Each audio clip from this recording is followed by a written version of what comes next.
Good evening and welcome to the Coach's Kage Show, brought to you by 3Kg. We're live from Arnie's Pizza in Rensselaer, and this is Bill K, joined by my partners Bob Kurtz and Scotty Miller, and we have our general array of area coaches to come in and talk about Week 10, the first week of Indiana High School sectional football. Wasn't a good one.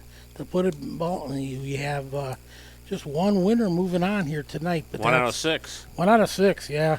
The draw, deserves or dictates a lot of that, doesn't it, Bob? Right. Once you see that draw come out, and you're behind the eight ball sometimes. But Tri-County Cavaliers finished the season 2-8. They lost to Tri-Central 51-7. Our one victorious one, West Central, will have a banner season that'll move on as they beat Caston 28-6 to go 9-1, and they will entertain 2-8 Taylor this Friday. Taylor beat Frontier 26-20 to move on into that semifinal round. North Newton finishes a down year, but with a big asterisk as far as numbers on the varsity program. Just weren't conducive to victories at all. We saw a very good game by them the last regular season contest here on 3KG. It was a barn burner at Tri-County where they dropped it 24-30 decision, but they lost last week at a very good Culver team 50-8. South Newton, I think they had you got to consider their season, even though they lost big last week to a loaded North Judson team. They had a good year at 6-4, and really were in the running in the Midwest Conference through late in the season. They did lose to North Judson 74-6 to close their season. Kankakee Valley finishes at 4-6, and I'm sure it's going to be a disappointing year for Kirk Kennedy because at one point they were 4-1. So that put them on a 5-game losing streak to close the system, and they lost last week again to a very, very tough, probably the favorite in that sectional, New Prairie team, 47-6. And last but not least, the Rensselaer Central Bombers, who closed their year at even up 5-5 with a hard-fought loss to Hanover Central 38-10. They gave Hanover all they could for, it seemed like, a half as I was watching scores, Bob. That was it. One half. One and then half, the second half was a disaster. Not a good thing. Well, we're going to take a quick time out here and come back with South Newton coach Brad Beavis. You are listening and watching the weekly Coach's Kage Show on 3kg.com. High-quality, personalized dental service is what they do at Hillcrest Dental. For over 40 years, generations have relied on Hillcrest Dental for beautiful, healthy smiles. Dr. John Ayler and Dr. Jack Drone look forward to seeing you for your next dental visit. For information or to set your appointment, call 219-866-7117. That's 219-866-7117. Or visit hillcrestdental.net. Hillcrest Dental is a proud sponsor of all high school athletics. Meet you at Arnie's, Rensselaer's go-to pizza and so much more. Pizza, sandwiches, burgers are here. Don't forget about dessert. Wings, cheese sticks, garlic bread too. Arnie's pizza menu has something for everyone. Dine in or carry out in the best pizza in town.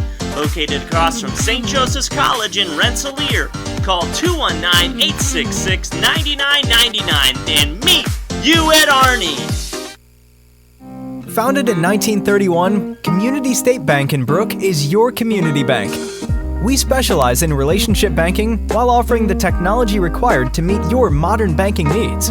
Community State Bank is the area leader in new construction loans and home mortgages. Our lenders know small business and have products to meet your farm and business needs. We're available to get to know you and your needs today at 224 West Main in Brook or by calling 219-275-2441. Pulver's Psychological Services offers psychological counseling, consultation, and assessment. Locally owned and operated, Pulver Psych focuses on solutions for the community and serves as support for individuals, families, and organizations. Whether you're in need of personal, family, or success counseling, Pulver Psychological Services can help you reach your life goals. Increase work satisfaction, have better relationship compatibility, improve sports performance. Get in touch with Pulver Psychological Services by visiting pulverpsych.com. Well,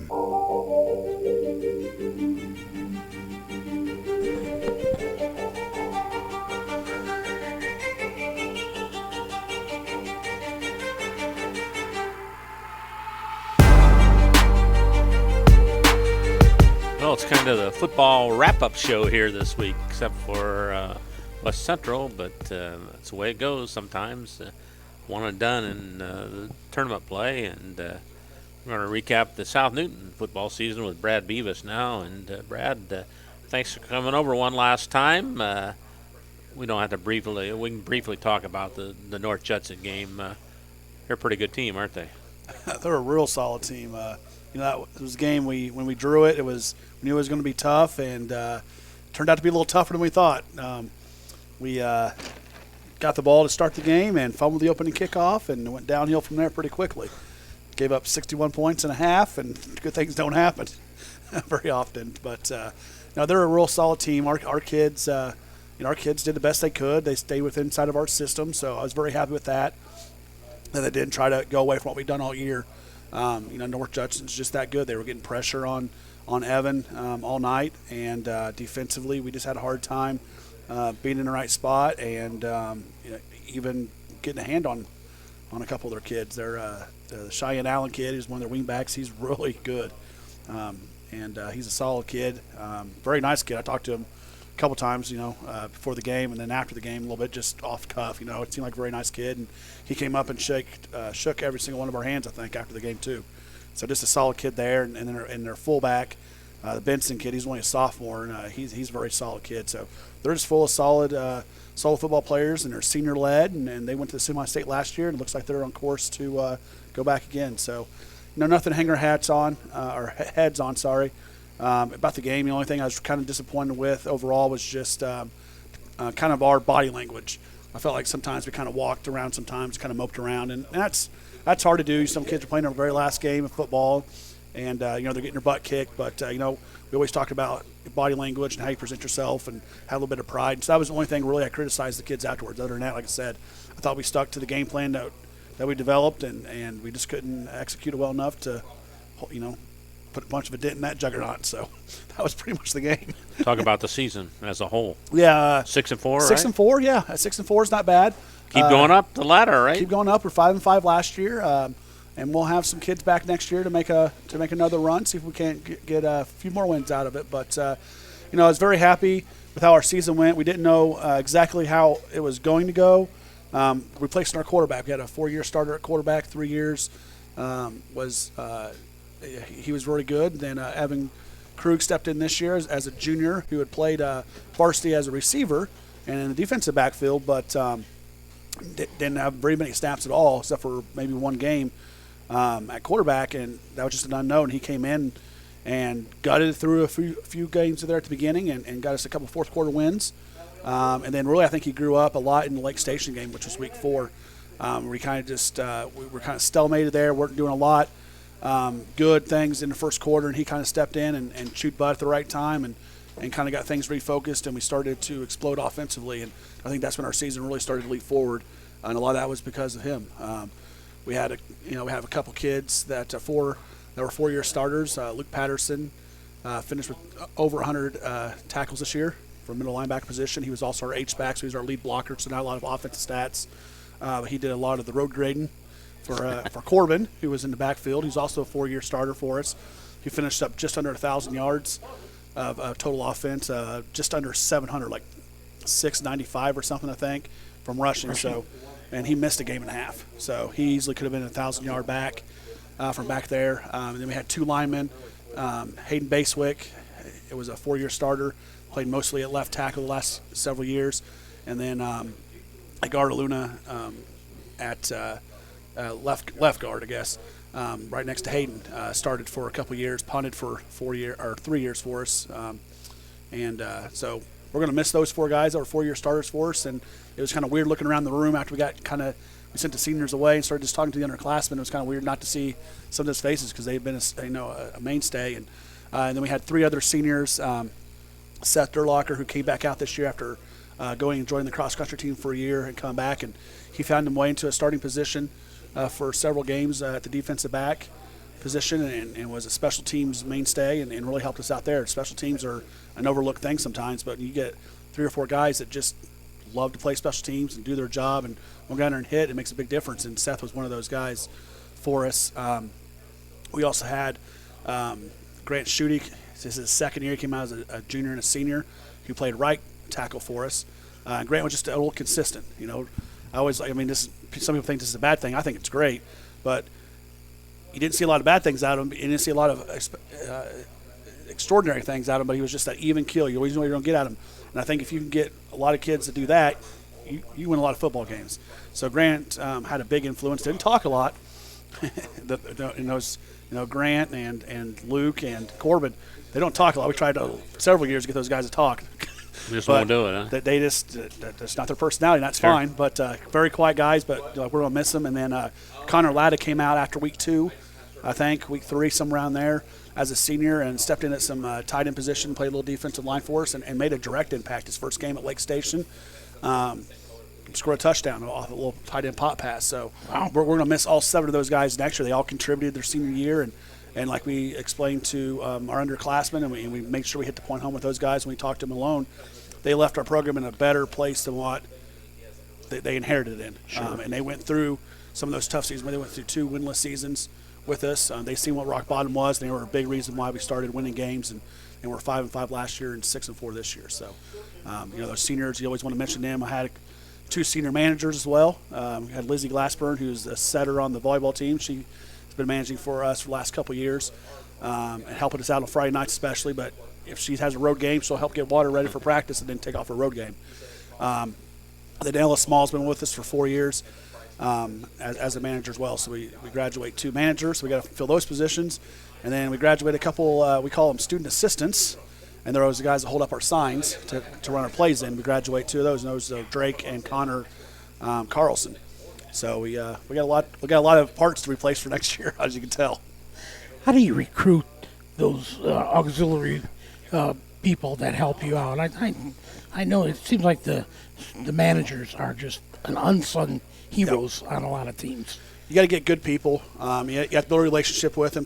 Typically, it's somebody you have just some sort of connection with somehow, and you can just pull them out. They don't want to play football, like the Carlson boys didn't want to play football, but they want to be involved in it. They watch it. They love football. And Connor Latta, same thing. Didn't play football till senior year, but he likes football. So those were easy pulls. We just had a relationship with him, with coaches and everything. It just was easy. I don't know what we're going to do next year. I got to do some recruiting always, to get through it, because those are guys that we can just rely on to be there. And I don't know. I mean, I know the system, but I don't know how they do it. As far as I just kind of look down there and see what the signs are, look at my little cheat sheet and go, all right, I know what plays being ran. Other than that, that's all I had to do with it. That's all Coach Sturm and his offensive scheme and how he run things. So that was his brainchild. But we just found out several years ago we didn't really break the huddle very well.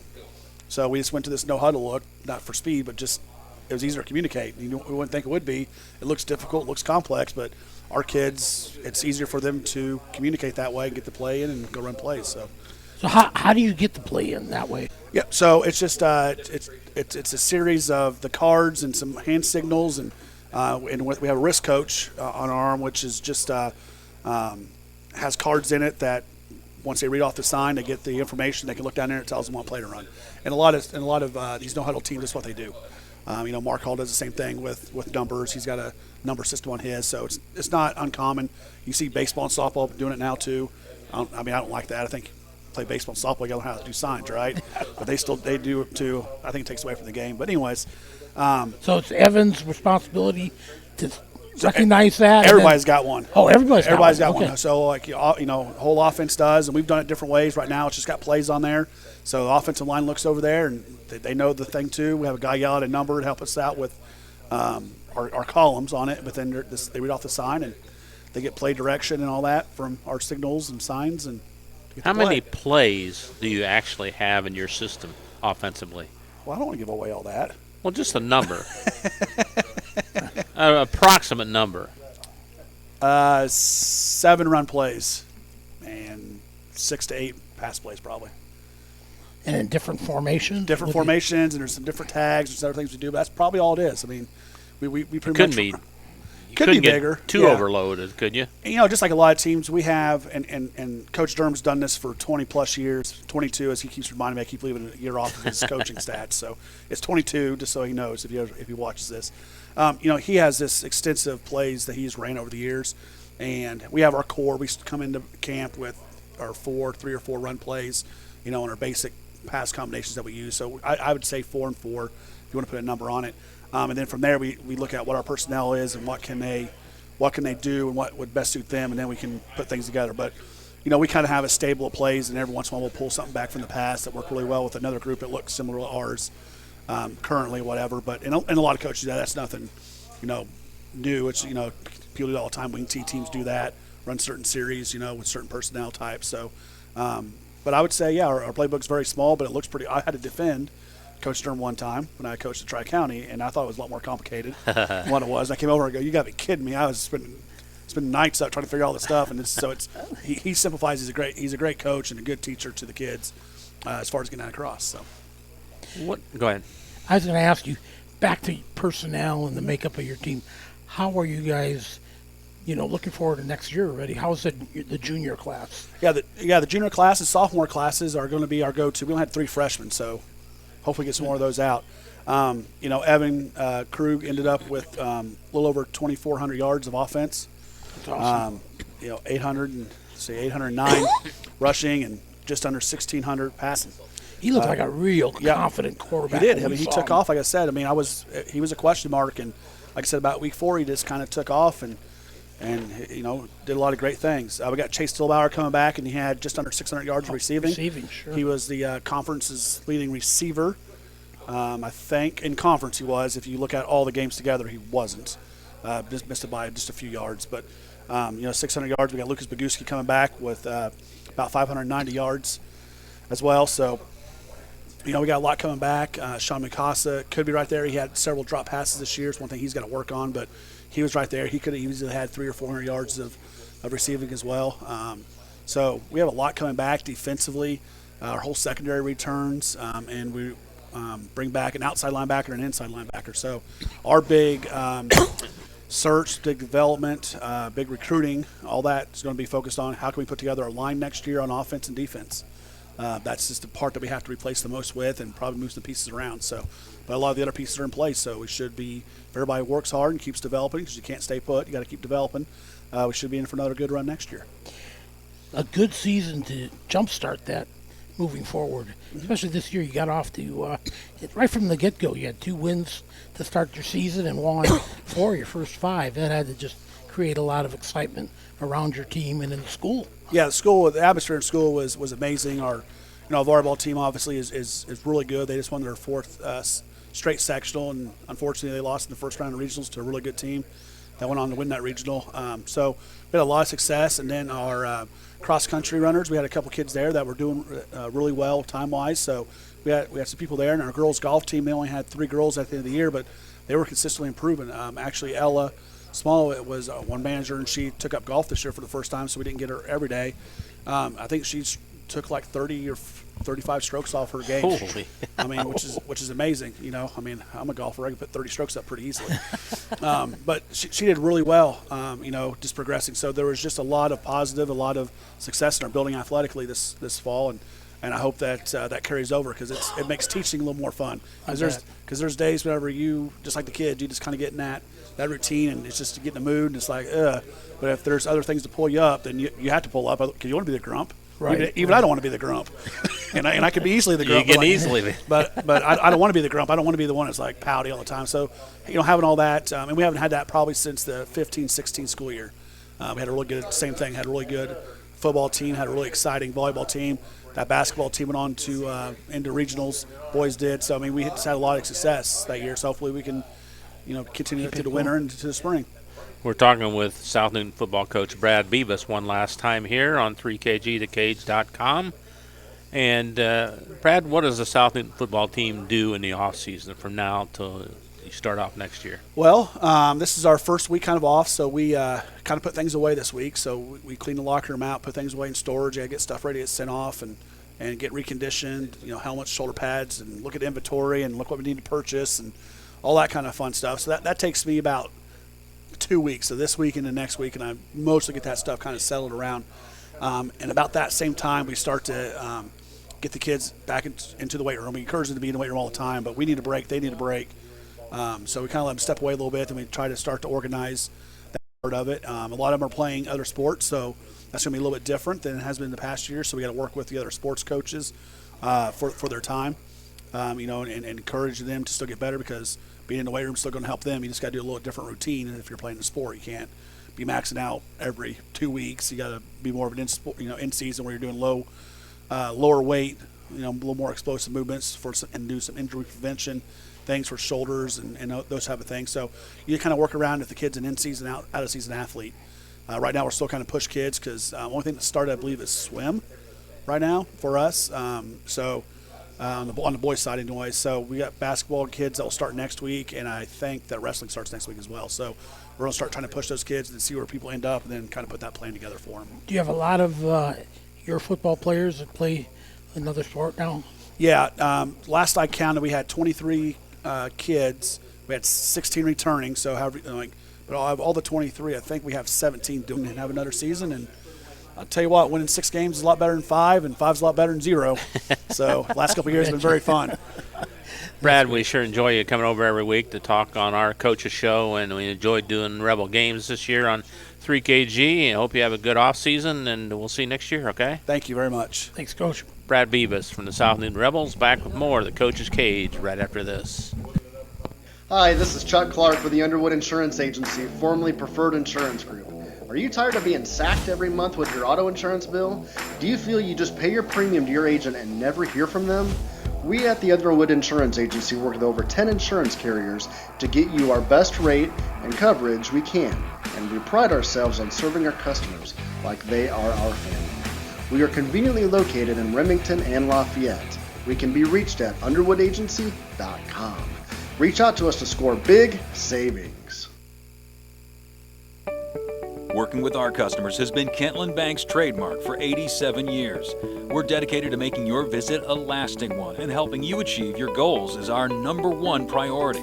With 5 locations, Kentland Bank offers all loans needed for today's businesses and families, including car loans, mortgages, agriculture, and commercial loans.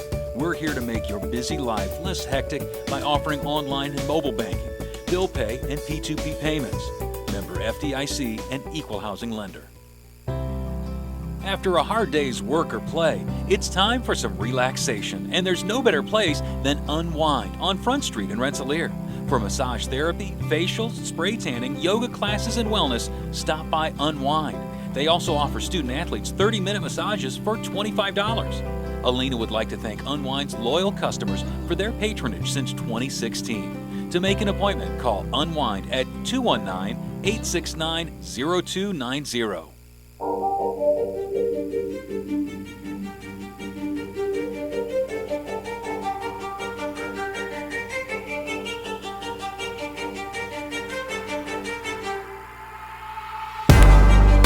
Bob Kurtz, Bill K, Scotty Miller back on 3kgthecage.com.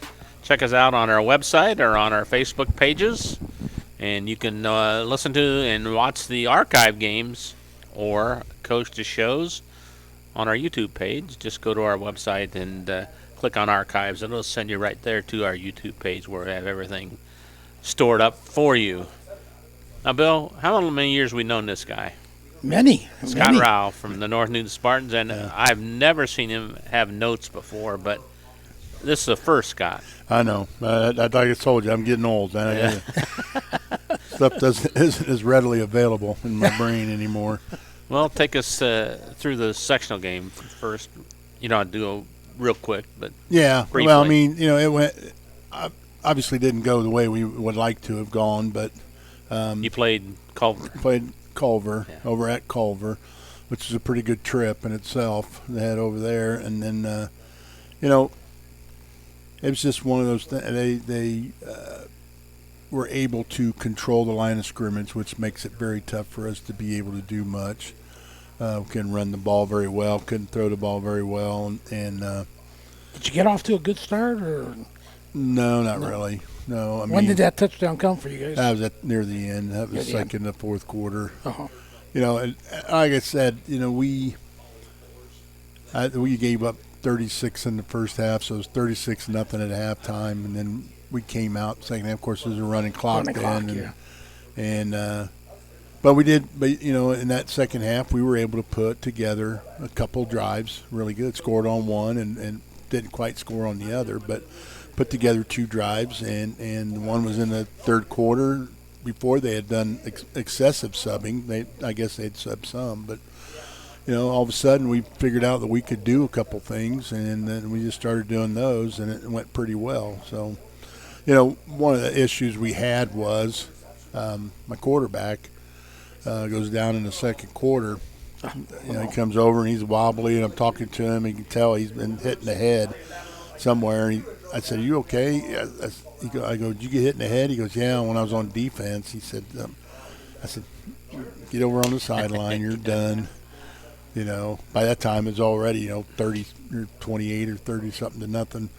I said, "Get over there on the sideline." So we had to take our freshman Hayden Lacoste, who plays tight end, and he becomes quarterback. He was our second string quarterback, but he probably hasn't taken a rep there in 6-8 weeks. I mean, because everything we did was, you know, we didn't have subs for the other one. So if I had him take reps at quarterback, I didn't have anybody taking reps at tight end. So common theme this year. Yeah. So, you know, I moved him there, and you know, I'll give him a lot of credit. I mean, he was really nervous, and he was scared that he was going to mess things up. And I told him, I said, don't worry about that. Number one, there's nothing you can do that's going to cost us this game because it's already 30-0.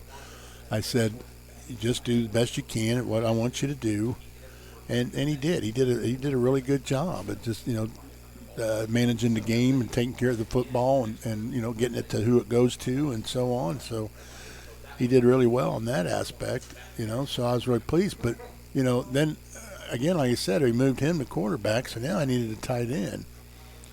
Well, the only guy that I had that had any tight end experience ever was Drew Clovis, who was playing fullback for us, because he was a tight end the last 3 years. So I ended up moving him to tight end.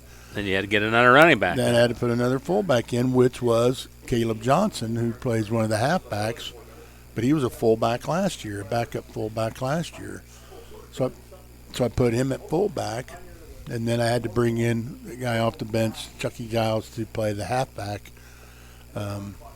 You know, where Caleb was. So, like I said, you know, one guy goes down, you move 4 or 5 guys around and try to get pieces. Wow. Oh, I know, and you turn around and there's nobody on the sideline for you. Somebody's got to go in. I don't know who's going to go in, but somebody go in. We got a couple guys that had to go in for a play or two in a spot they had no idea what they were doing. Yeah, I said, you just go in there and stand next to that guy. You know, and hit somebody in an opposite color jersey. You know, that's why we wear different colors, so you can pick out who you need to hit. But you know, the kids played hard. You know, and they gave it a shot. And I'll tell you, all year though, the perseverance that they showed, kept coming back and kept getting after it, even though I could tell them that we had opportunities and we had chances, but it's really hard to sell it to them. But they did. They kept coming back, and the positives on it was they really persevered. You know, our seniors did a fairly good job of leading and trying to get this. I had 5 seniors, you know, and one of them I want to mention, it was K.O. Ellinger, who I'm really glad he got to play this year. Last year suffered a torn ACL in about the 3rd or 4th game there up at North Judson, and you know, missed all the rest of the school year. Didn't get to run track like he always does and do that stuff. And he worked really hard in the summer to try to get back. And at first they told him he wasn't going to be able to. the doctors told him that, and then he kept working on it, and then he went to they kept going back and back and back, and he worked really hard on everything he had to do, and then they said he could play, and he came out and was a really big difference for us. I mean, I'm happy he got to do it, because it was even though the experience, you go 0-9, you don't think that's so good, but he got to play football. It's still better than not playing, in my opinion. But I was really proud of him for doing that. Drew Clovis and Connor Scatella and Dirk Port's another one of the seniors. He's a split end for every year until this year, and he started out at split end and corner. Then he ends up, I had to move him into the line. He's playing offensive tackle. He's about 5'6" or 5'8", 140 pounds. Little bitty guy, but he'll hit stuff, and I tried to put him in there, and at least he knew what he was supposed to do. So, and he just did it. He didn't gripe about it. He didn't complain. He just said, "I'll do it, Coach." So, I really appreciate those guys. Braden Crane was the other senior. Had to go both ways. Played. He came back and played the last 2 weeks, even when he was sick. I mean, we wouldn't make it through the year. And those guys just kept coming back and doing what they needed to do. So I was really pleased with them on that. Well, you could tell, Coach, you've instilled that putting on that North Newton jersey. That means something. Yeah. And when you're done and, you graduated, that's going to stick with you. Well, I tell you, I always say that, football is one of those things that you're going to – it's a great thing because no matter where you go in life, okay, you'll have a coworker, you're talking to somebody you just met. If they played high school football and you played high school football, you guys have something to talk about because it's the same everywhere. Sure. Everybody, though, it was the hottest summer ever. Everybody tells that August camp was the most brutal. But so you have that. You got that going, so it's really good, and it's also one of the few things. This is about the only time you got it. 90% of you are never going to play football again once you get out of high school. I can go pick up basketball. I can play softball, slow pitch softball or whatever to get that. I can go play golf. I can do all this stuff. I ain't putting the pads on and running into stuff anymore. So, this is it. This is when you got your chance to do that and to enjoy that experience. We all know it's easy when you're winning to go to practice every day and play the games every week. But what's it like when you don't have the success? You go through a winless season. What was that like this year? Well, I'm sure it was tough on the guy. Like I said, though, they kept coming back, and I'm sure it was hard to do sometimes. You're like, well, what's the point? But you have to fight that feeling off and go back into the point is you're going to try to do the best you can. And I told them this all the time. I said, because I'm telling you, this is great for you. They look at you like you're – I'm telling you, adulting's hard. There's going to be a lot of decisions you're going to have to make, and there's going to be things that go wrong that have nothing to do with you, but you're going to have to deal with them. Kind of like this. I mean, this is nothing compared to some of the things you're going to run into as you go through life. Your perseverance through this should help you with that. Just keep going, sometimes things aren't going to go well and they're not going to go your way, but you got to keep doing what you're doing. Well, the big question is next year. Are you going to have more than 15 guys to participate? We're certainly hoping so. I mean, that's the plan. We'll have to do some heavy recruiting. We're losing 5 seniors. So, I got there's like 10 or 12 8th graders. So if we can keep all them, that'll help boost us up to near 20. Providing we keep everybody else. But we'll be young.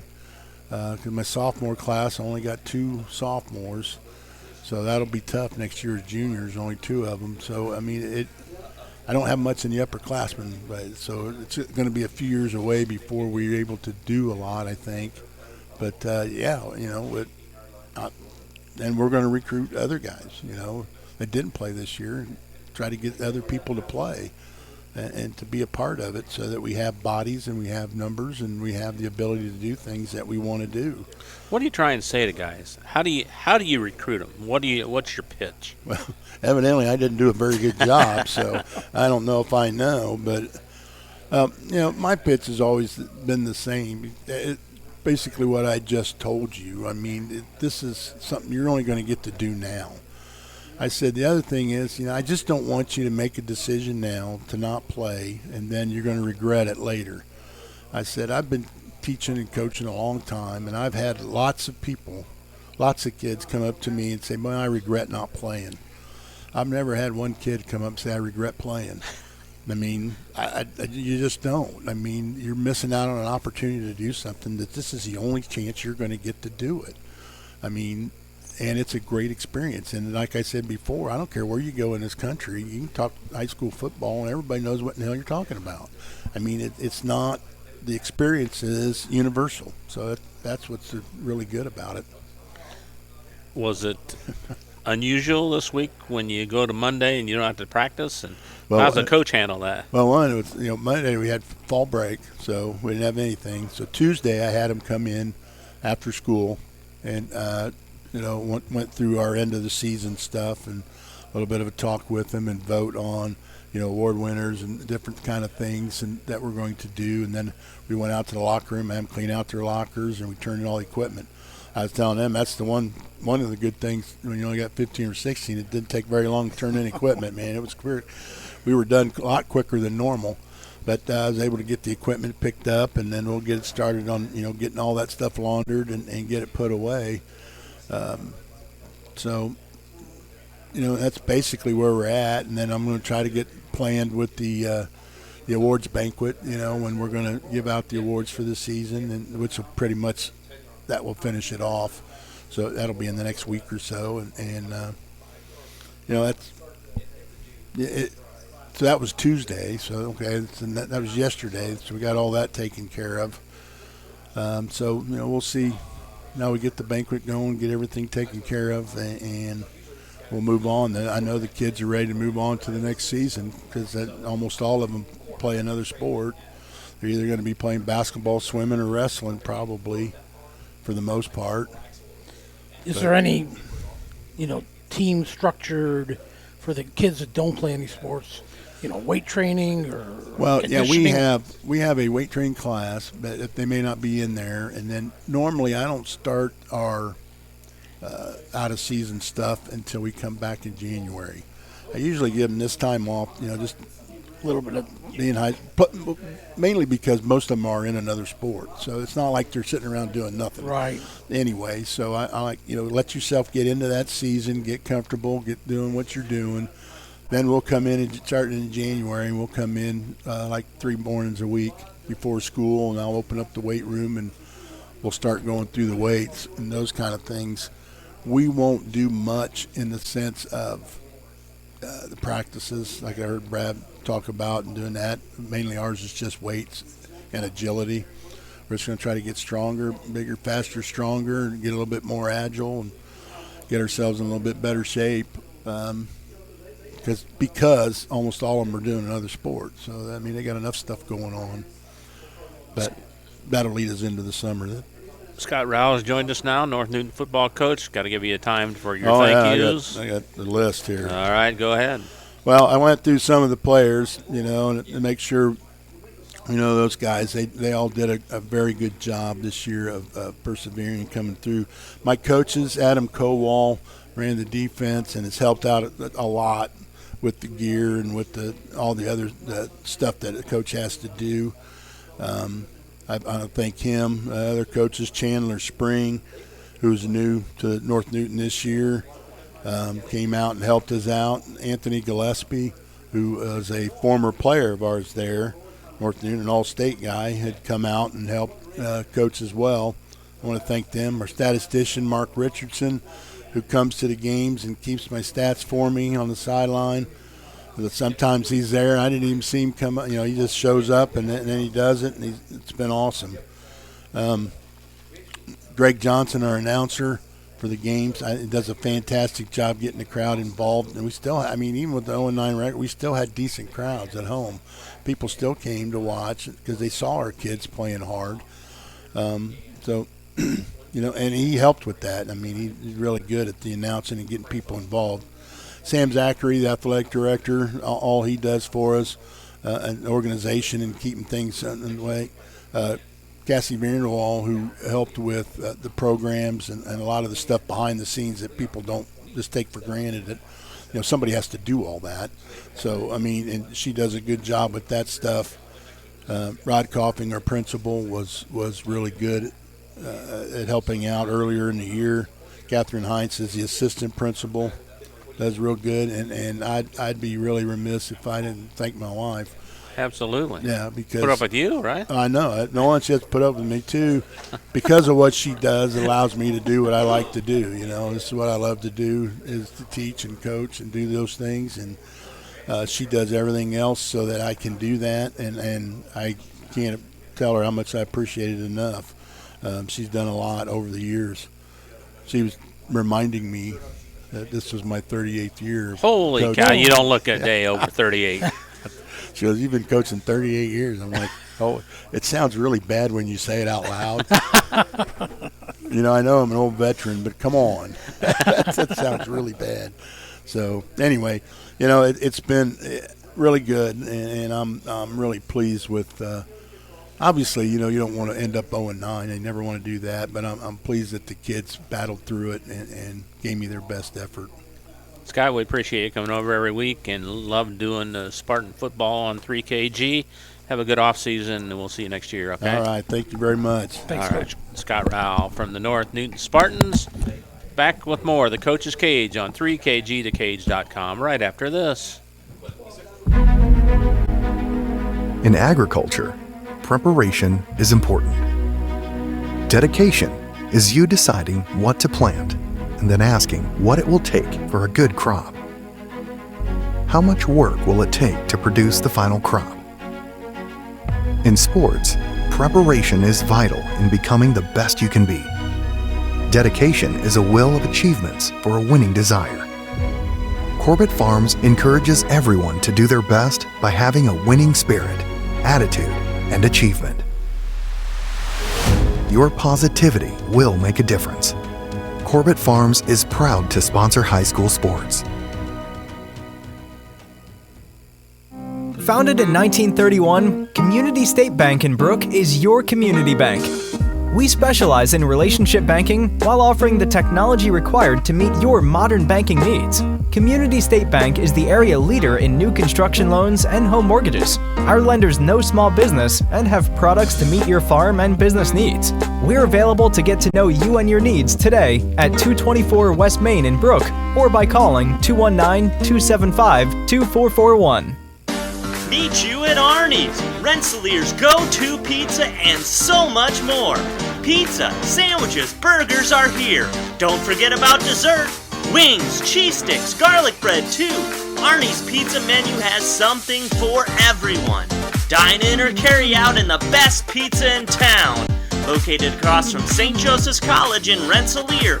Call 219-866-9999 and meet you at Arnie's. Reinforcements Designs is a full-service graphic design, screen printing, and sign shop. They offer logo designs, screen printing, banners, signs, vehicle lettering and graphics, airbrushing, vinyl letterings, digital printed graphics, freehand engraving, and more. 37 years of design and graphics, Reem Bontrager will help you come up with a customized project of your ideal or plan. Just ask, give Reinforcements Design a call at 219-866-8626 for your next graphic design project.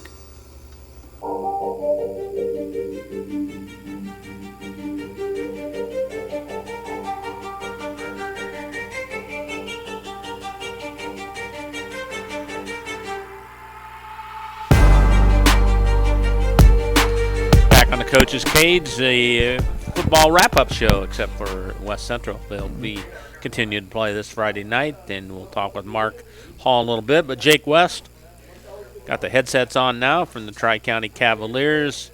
Jake, good to see you again one last time. How you going? I'm doing all right. It's good to see you guys, too. All right. Let's briefly talk about your sectional game. Play Tri-Central? Yeah. So first quarter started off pretty well. We were moving the ball. We were getting stops. We got, we're getting first downs, moving the ball. We had a fumble that kind of shifted momentum a little bbit. And even then, like, it's I think, a 7-0 game at that point. And we had just proved that we can move the ball. We had, I think, an explosive play right before that, 20-yard reception by J.P. Shimmerhorn. And, so it's we're feeling good. Like, 7-0 is not a big deal. And I feel where things started to kind of go south was kind of stuff that it's when you have an older team, you handle adversity pretty well, and we're not an older team. So there was a punt, and our long snapper is a sophomore. He's running down the field. He's doing his job. He runs down there. The returner waves his hand, catches the ball. So our long snapper, who's the guy who goes down there, try to force it, make the tackle, stops to not hit the guy because that's a penalty, obviously. And the dude just runs right by him, and he's looking at me like, what? And I'm like, it's okay. It's a penalty. Like, it'll be a penalty on there. Like, it's fine. And the official was just like, nope, I never saw him call for fair catch. So now obviously he feels bad because he thinks he screwed up, and I'm like, and he let the team down. I'm like, bro, you didn't let the team down. Like, you're fine. I don't even know how many starts. It's too many to count. So you have a group of seniors, and again, 3 of them they've been here for 4 years. The other 4, it's their first year playing. So you have 3 guys who have not had to be the guy yet. All of a sudden, step up and say, hey, like, it's figure it out. And I thought they did a tremendous job. It's J.P. Shimmerhorn doubled his career production on offense in one season. He had, I think, over 600 yards total offense, and I think he had like 250 or so career yards going into this game, or going into the season. Tyson Jordan is the veteran on the offensive line and defensive line. He did a great job working with kids. He's our other long snapper. He did a great job helping Coach Noah Pratt up on. He's like, hey, these are the little drills you can do to help you become better at long snapping, stuff like that. And then Braden Lanu, his role was a return specialist. I thought he did a great job for us, trying to set us up in better field position and stuff like that. So you have guys who are now being thrust into a role and saying, like, it's like, you have to figure it out. And I thought they did a great job. Well, seniors, and on the big test here. Okay, big test. So big test. You got how many? 7. I'm going to keep track now. 7. Okay, so we have J.P. Shimmerhorn. He's a running back and linebacker. He had a great year for us. He was our leading. It's always weird when you talk about leading offensive production because usually the quarterback is the leading offensive producer, but some people don't count passing yards. It is what it is. But no, JP had over 600 yards total offense. He had, I think, 3 touchdowns. And then on defense, he had, I think, 50 or 60 tackles, stuff like that. So he had a great year. He was a career year on both sides of the ball for him. He was on every single special teams. Dude never came off the field. Team captain, like, just overall, like, a wonderful kid. I'm very happy with his growth because, like I said before, when I left Tri-County to go down to Madison, he was a freshman. His voice was a little bit quieter. He didn't have facial hair as much. And, all of a sudden I come back and he talks with a little bit of authority and his voice is a little deeper. He's got facial hair. I'm like, what happened to you? So I'm proud of his growth. He's a great kid. The other guy in the backfield, Braden Barnett, it's his first year in the backfield. He's been a lineman. He lost some weight. He got in good shape. And he's like, I don't want to play line anymore. I want to play running back. And I'm like, all right, that's fine. I'm like, you can't play receiver because you can't catch.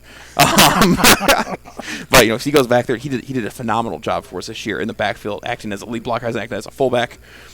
He had a couple of rushes and a couple of receptions, which after the first game, I don't make that joke all the time that he can't catch. He was our leading receiver after the first game, and he's like, yeah, now who can't catch? I was like, don't even start with me, Braden. But no, he's a great kid, hard worker.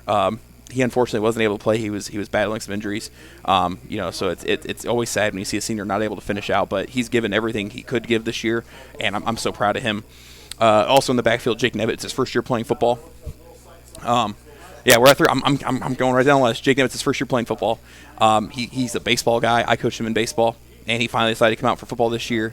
And he was one of our special teams guys, because we gave him that role, and he went out there and he ran with it.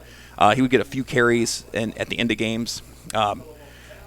He's just a tough kid. Like, he runs hard. He does. He runs really hard. I think if he had played for 4 years, he would have been like a huge part of what we're doing on offense as well, because he would have had that development. But, for not really knowing a whole lot of what he's doing, he lined up and he just said, that's the hole I'm going to run into as hard as I can, and we're going to figure it out from there. So he's a great kid. I'm looking forward to seeing him play in baseball as well, because, like I said, I think that's his first love, and I respect that. Okay, so that's out of the backfield. We got those 3 done. Up front, we have Tyson Jordan. He plays right guard on offense for us, and he also plays on the D-line. Like I said, Tyson kind of got thrust into the leadership role as really the only upperclassman. We have Ethan Oxer, who's a junior, but Tyson's the one with experience playing games and all this. So he got thrust into that role, and he had to help guide the young pups on both sides of the ball, and he had to help get things organized. And there was the game verse. I think it was North Newton.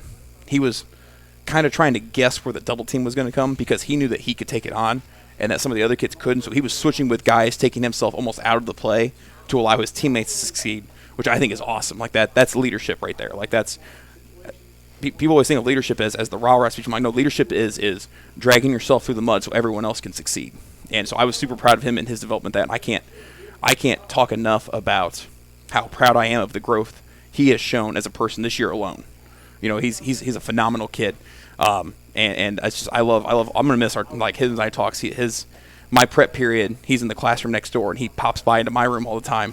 And I'm like, aren't you supposed to be in class? And he's just like, yeah, I'm going to the bathroom. I'm like, not in here, you're not. No. So he's a good kid. Okay, so that's up front. At receiver, we have Braden Lanu. Braden Lanu, like I said, return specialist guy. He's fast. He's hardworking. He just kind of throws himself into the fray. I don't think I've ever seen that kid in a bad mood. He's got a good, I don't want to say good personality, but that's what he is. He's infectiously happy. It's awesome. And so he's another one of our 4-year guys who's been here, and he's helped push the program along. Eric Minnick is a first-year player. Eric led the team in tackles, I believe. We haven't finished up the last game of stats yet on defense, but I think he led the team in tackles as a D-end, which is rare. And I can't tell you how many times, he's so fast. He's so fast. He's a track guy, and we would see teams run the opposite way, just like run like a sweep the opposite way, and there's Eric running it down from behind, and I'm like, dude, I kind of want to go back now and watch the whole season and just track how many chase down tackles he had, because it's a ridiculous amount. But no, he did a phenomenal job for us this year, and I was talking to him today in class, and he's like, man, I wish I had just one more year, and I was like, I'm like, everyone gets there, man, it happens. So I'm glad he came out because he was a huge addition for us as well. And then Jacob Stoller on the perimeter as well is another first-year guy. Stoller didn't know a whole lot of what he was doing. He showed up every day in the offseason. He was there consistently. He got better every single day, and then he had a little bit of an injury. He rolled his ankle or something. He had a little bit of an injury setback to start the year, so it took him a few weeks to get going. And then when he hit the ground running, he was one of our leading receivers. He was the guy we would look at on 4th and 10. We need a completion to keep the drive going. That's who Kobe would find, and it would work out. And I'm very pleased with how he progressed this year as well. Is that 7? Is that all of them? That is 7. Yeah. 7. Yeah. Go me. Good job. Look at that. Future of Tri-County football? We have we I don't know. I don't want to say we're still a young team.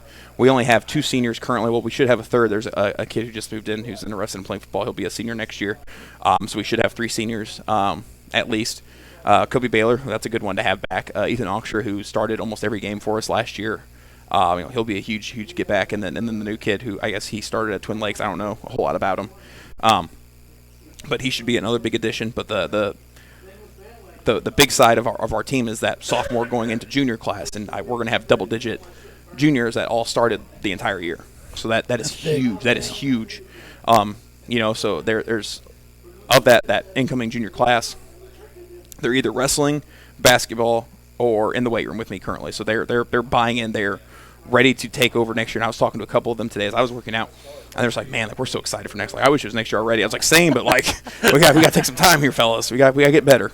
So that class is huge, and there's even a few freshmen that are going to be sophomores next year. So like Sabre Province and Gabe Sanders are looking to step into pretty big roles for us next year as well, because they saw some good playing time this year as well. So the future is very bright. About the middle school Cavaliers? The middle school, they had an up and down year. A lot of it is I think they're still trying to get used to a new system and getting used to the organization of it all. There's some talented 8th graders that are coming into that freshman class. I'm excited to get to work with them. They have a lot of natural talent. The one is a young receiver. It feels like you throw the ball in his general vicinity, it's a completion. I don't understand how middle school kids are so good at catching the ball, but he is. Dude has elite hands, so I like that. The Justice kid has just an absolute cannon for an arm now. I would like him to figure out that you don't have to throw the ball 70 yards downfield for it to be a completion. I know it's cooler that way, but if the guy's open at 20 yards, throw it to him at 20 yards. And he's like, no, we have to throw it as far as we can. So hopefully he can learn to tame that down a little bit. But it's a good group of kids. They've got a lot of talent, and looking forward to getting them integrated with our high school program and going from there. Are you involved much during the year in the middle school? I try to be. It's obviously hard being at the high school practice, but I try to make it every home game. I try to make sure that I'm seen around, either on the sideline, and off to the side, whatever it is, that they know that we're supporting them. I try to make sure the kids are around, make sure that the middle schoolers know that we're supporting them. One of the coolest things this year that I saw was Aiden Justice is one of the middle school quarterbacks. He comes over to the sideline, and there's Kobe Baylor talking to him, giving him pointers because we run the same offense. That's one of the big things for me is I need the middle school. That's gotta be good. It is, because by the time we get to day one, I can call our day one install stuff, and they're like, oh, I know what that is. I can do that, or to some extent, I can line up correctly. So it's huge. So Kobe's over there giving him pointers. I'm like, that's awesome. That's showing that buy-in for the future of the program. What was it like your first year as coach at Tri-County? Have you assessed yourself? I've told the kids since day one, every time something goes right, it's because of them. Every time something goes wrong, it's because of me. So I'll die on that hill. So we went 2-8, so that means I'm responsible for 8 losses, and they're responsible for 2 wins. So I told them I was like, I'm not exempt from having to get better. I was like, it's my first year calling an offense. I've never had to do before. I've coached defense my entire life. Defense is much easier. It's less structured. It's mostly it's read and react and go play football, see ball, get ball. And now it's like I'm trying to get 11 dudes on the same page, and it's a new experience for me. I feel like I got better at it, but again, you look at your record as 2-8. Like I have to get better at it. So that's the onus I'm putting on myself. As we look at our off season program development, I have a big template sheet that I send out to the other coaches. Like these are our goals for the off season. What to get better at. Number one, with the most things to get better at is myself. Like I know that we all have our responsibilities. We all have things that we have to get better at. End of the day, it starts with me. So I would give myself a C-. I'll give myself a C-. I almost said a D+. I'll got the minus in there. I'll get a C-. We'll say it's a 70% right on the button. What does Tri-County football do from now till the start of the season next year? I think it's a lot, again, with a young team, it's a lot of development. For some kids, it's learning how to be a leader. For some kids, it's learning how to, exist in other sports. There are moments in sports, and when I talk to the kids about it, you're playing in a close game, playing in a tightly contested game, you learn to handle pressure. Maybe you need a little bit more practice at that. So, hopefully in basketball they play in some close games. Hopefully we win those close games, but they're playing in close games and they're learning it. Maybe in wrestling, you're in a match where you're down 2 points. You have to find a way to get those 2 points to force overtime or to win the match, whatever the case is. How do you handle pressure? So a few kids, they need that. Other kids just need time to develop in the weight room, I think the buy-in from them is huge right now because we get a little bit of mix of all of that. And the kids are understanding that just because I play a sport means that doesn't mean I can't get in the weight room. Doesn't mean I can't work on becoming a leader. Doesn't mean I can't work on whatever the case is. So I think that the buy-in right now is huge. I told them I don't want to see them for a week. Take a week off. So on Monday we should have some pretty good numbers in the weight room. I'm excited for that. And the journey to a deeper playoff run next year should be well underway. As a head coach, can you be in the hallways and recruit kids? I don't physically be in the hallways, but can you? Oh, that kid. He looks like a football player. You should be playing. There are a few kids who I have in class who are pretty athletic kids, and I give them no ending of hard time. I'm just like, hey, it'd be really cool if you play football next year, and and it's there's always a reason why they can't or whatever like that. So it's just like, I don't know. It's almost becomes a fun little game between us where I'm constantly, and then the other players that I have that are in the room are just like, hey, you should play, and it just they all get up on it. So I'm hoping that eventually it breaks through for a couple of them because there are some good athletes walking around the halls that would help make us better. It's not a matter of I don't like what we already have. I love what we already have, but if you can make it better, I would absolutely love to make it better. Right. So it's trying to get those athletes out there and just seeing what they could do, what they can bring to the table. We're talking with Jake West, Tri-County football coach. Before I let you go, we always give the coaches a chance to say your thank yous. A lot of people are needed to be a successful football program, so take it away. So, yeah, I made a pretty long post after I had some time to think about the ending of the season, just thanking the parents for their support, Jeff LeBeau and Mr. Haskins and Mr. McCracken for giving me the opportunity to coach the program. It was huge for me. It was I've been wanting to come back to this program for a few years and finally. How old are you? 27. 27. Okay. I'm just a young pup. But I've been wanting to come back and so I'm grateful for the opportunity. They've been a great source of I don't even know what the correct word is. advice and their sage wisdom, being a little bit older fellas. Sure. I'm hoping around Tri-County for a little bit. I'm a little selfish. I like to win. And I'm like, well, guys, if I leave every other year, I'm never going to win a whole lot. Like, Right. I'm just going to be constantly we need. It's a pretty cool school, isn't it? It is. It's a fun school. It's a fun community. My kids went there. His kids went there. And this, we did parent-teacher conferences last night, and all the parents that came up to me, I was like, man, I feel like a broken record, because all of your kids are awesome. Like they are. Like I don't have a single kid where I'm just like, oh man, I have to see Johnny today.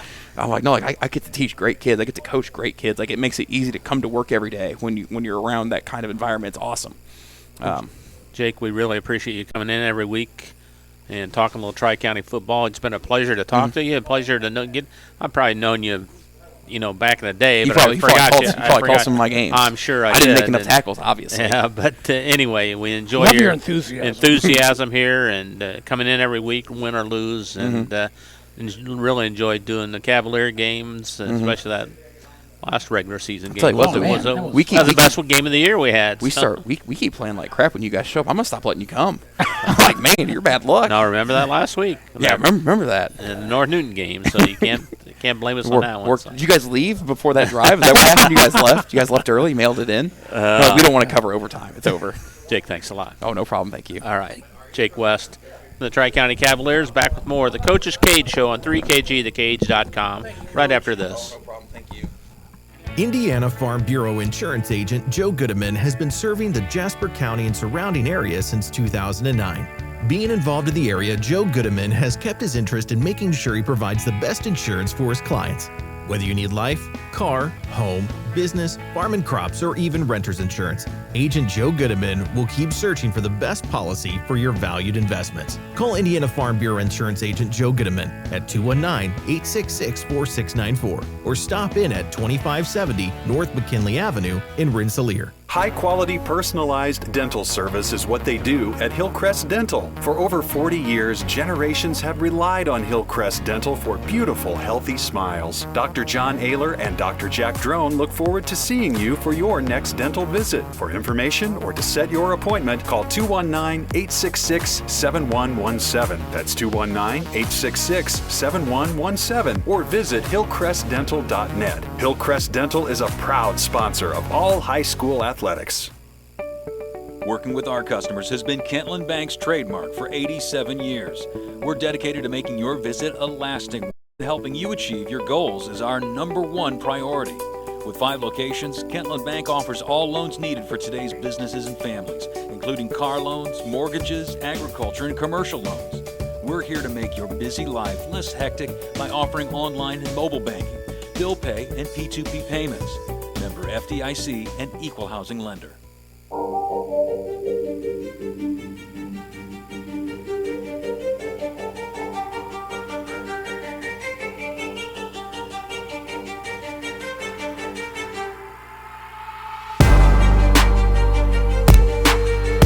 Back on the Coach's Cage on 3KGthecage.com. I'm Bob Kurtz along with my partner Bill Kay and other partner Scotty Miller, and we had a little string going here of wrapping up the football seasons, but now, Billy, we've got one that's moving on. Well, 1 out of 6 and moving on. And yep. And hopefully same thing next week. Yeah, absolutely. Hopefully, yeah. Mark Hall's joined us now from the West Central Trojans.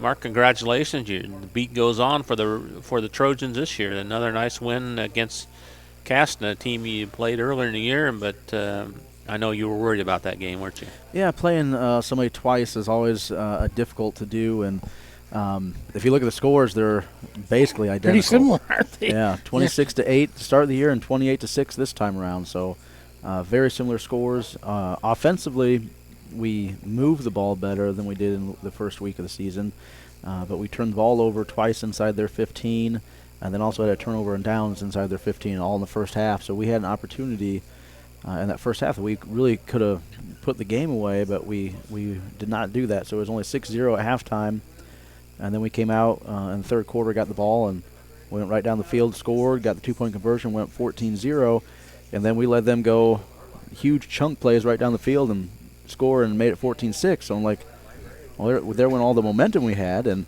then we responded right at the end of the third quarter there, drove the ball right down the field again, got in the end zone pretty much last 30 seconds of the third quarter there, and got the 2-point conversion, so we were up 22-6 going into the fourth quarter, and I was feeling pretty comfortable at that point.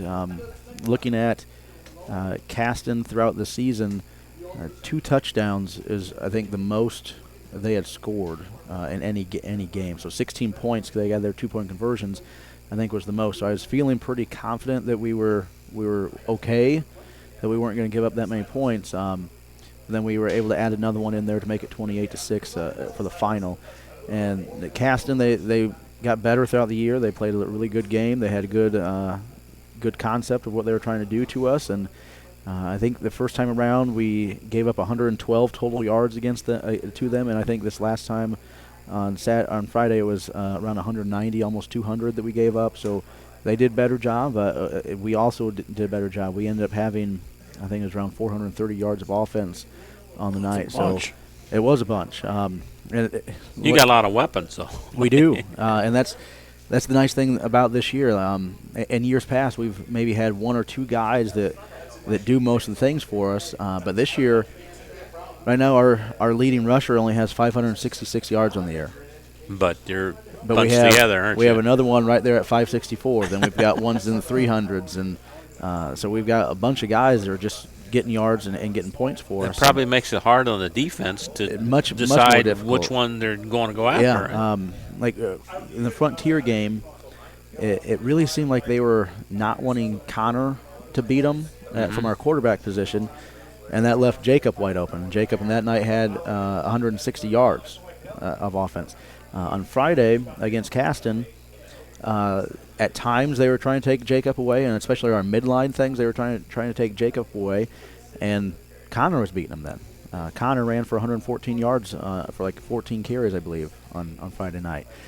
Jacob, when we were running our triple option and things like that, he was getting more open, and so he had 21 carries for 130 yards. Is that the quarterback's call when you run the option? Yeah, where it goes? We make them read it. There's some teams that they'll run offense that looks like ours, but they'll say you need to give it this time or you need to keep it this time. But we train our guys to make the reads.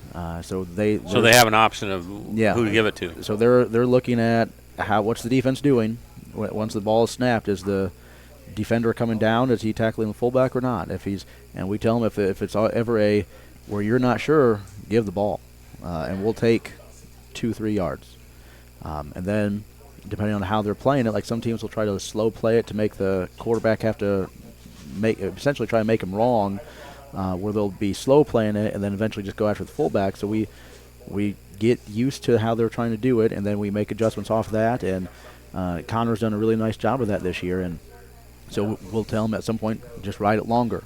So he'll, instead of just making a quick read on it, he might take a step with the fullback before making up his mind. So you put a lot on your quarterback then, don't you? So for our offense, our quarterback needs to be on top of things. He needs to know what he's doing. So it's a hard position to play. And like last year, Bladen Huber stepped in and did a great job, but he was just thrown into it. Right. And it's a position that you need. Because you were expecting Marlad last year, but got hurt, right? So. Yes. He was the person we spent all summer with and all first part of August getting ready, and he was finally starting to get it and figure it out. And then we had to throw Bladen into it. But Connor, he's only played quarterback for his entire career, so he understands a little more than the nuances of it, and so he's more used to it, and he's done a great job of making those decisions. And it is a lot of quick decisions that have to be made about what to do. And there's sometimes that he messes up, and we say he messed up, and he's like, I know. And then he fixes it the next time. So he's done a nice job of the next time we run the play, he'll make the right read then. So he's done a really nice job with that. And then so those two are both over 100 yards. Spencer Lehman, our wing, he had 7 carries for 77 yards. So he was almost at 100 yards as well. So we had 3 guys, 2 of them over, 1 of them really close. And then we have Aiden over there who had a total between receiving and rushing somewhere around 70 or 80 yards. So we had 4 guys. So you got White, Pilarski, Marlatt, and Lehman. That's 4 guys. Yeah. So it's. How are you supposed to stop all of them? It's the thing. Like, you can try to take out one of them, but hopefully one of the others is going to make up for it. And we've had different 9-1, right? Yeah. And there's been times where like a decade ago when Darren Rodriguez was here, like we had sometimes when there's two guys that there was very dominant, and sometimes we would get a third, but I can't remember a time where we've had four that we could get it to, and they're all very similar with their yardage, and that didn't. It just makes it difficult when you're a defense. You look at, well, what do we want to try to take away? Because typically, you go into a game and defensively, you're going to try to come up with, all right, if that's their best guy, we want to take him out. Okay, well, how are we going to do that type thing? But now, if we take out one of our guys, well, there's three others. What are we going to do for them? So one of the things that has helped us a lot this year is we've ran a lot more counters this year than we have in years past, and it's always been something that's been in our playbooks.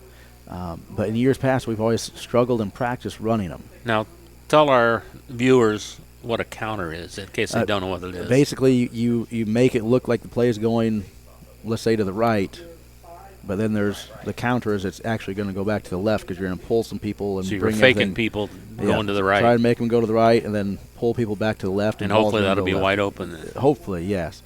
So we've had struggled in the past few years in practice running it, but so we never really ran it in game. It's always just been there, but we've not called it much. This year, we finally started running it really well in practice, so we decided, let's do it in the game. And we ran it once in week 1, and we messed it up. So I was like, we're going to watch film and see what that was, because I don't want to call it again, but we'll watch film and see what happened. We watched film, and about anything that could have gone wrong went wrong on that play with what we were doing. So we didn't call it at all in week 2 against Lake Station. And then going in the Tri-County game, one of the things we noticed from watching their Carroll game is that Carroll was doing a lot of counter stuff and having success. We said, we're going to put it in this week, and we're going to run it correctly.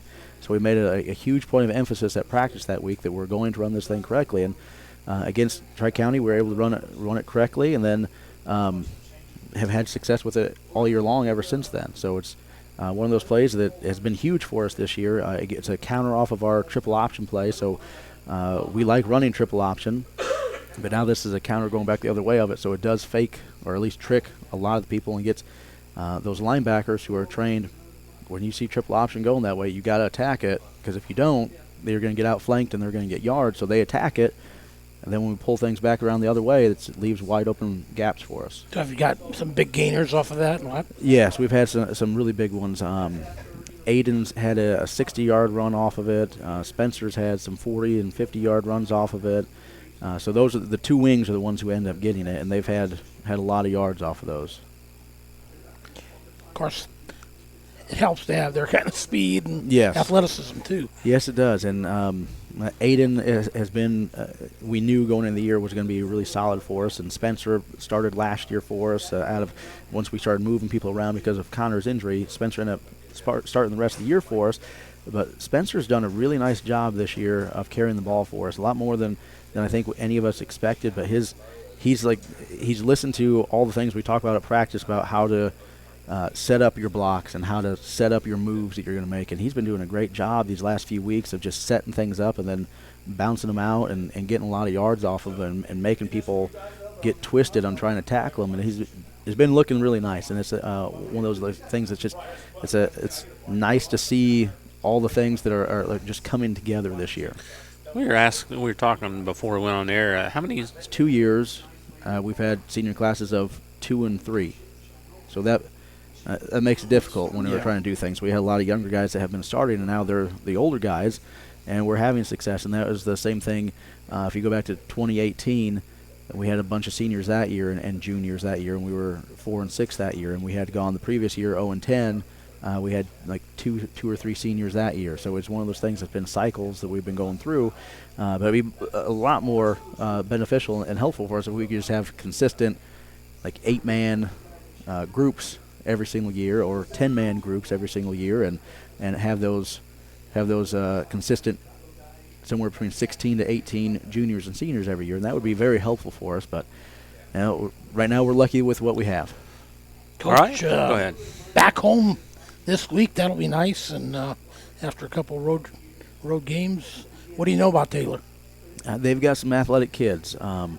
Watching them on film, like the record right now is 2 and 8, but they've got some kids that are very athletic. And if we let them in space, then it's not going to be a good night for us. So we've been working a lot this week about maintaining our edge and trying to squeeze things down and containing things, and just making sure we're taking care of the things we can, and not letting them be able to get cheap scores by letting them outside because we weren't disciplined in our assignments. So that's been the big focus this week, is about just being disciplined in what we're doing. But they've got some athletes. Their quarterback is he's listed as a freshman, but he's tall, he's athletic, he's can throw the ball. It looked about 45, 50 yards on film. Pretty good for a freshman. That's pretty good, yeah. And he just it doesn't look like it's that much effort to get it down there. So we got to make sure that we are keeping him contained, and because he does like to scramble and get outside the pocket, and he's fast enough, he'll take the distance. So we got to make sure we're defensive end wise are attacking the backside shoulder and not the front side, so he can't spill out, and make sure we can contain him. And then coverage-wise, and make sure we're staying on people, because if we don't, they're going to go deep. And what kind of defense do they play on? Defensively, they've shown some 4-3 and some 4-4. They go back and forth a little bit. So some of the things they do, I think we're going to be able to take advantage of. There's one of the things, like they have a defensive end that he's a stand-up end, but he's really wide. So if they want to do that, that would be great for us. We'll run our triple option at that defensive end, and hopefully have a really good night of success out of it.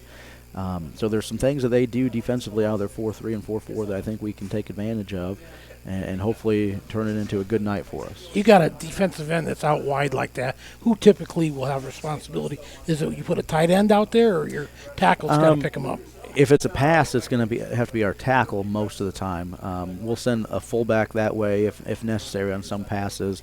If it's a blocking assignment, it's probably going to be one of our wings. So it just depends on kind of what the play is. Yeah. You having the year you're having, looks to me, just from being from the outside, consistency is a big thing for you guys this year.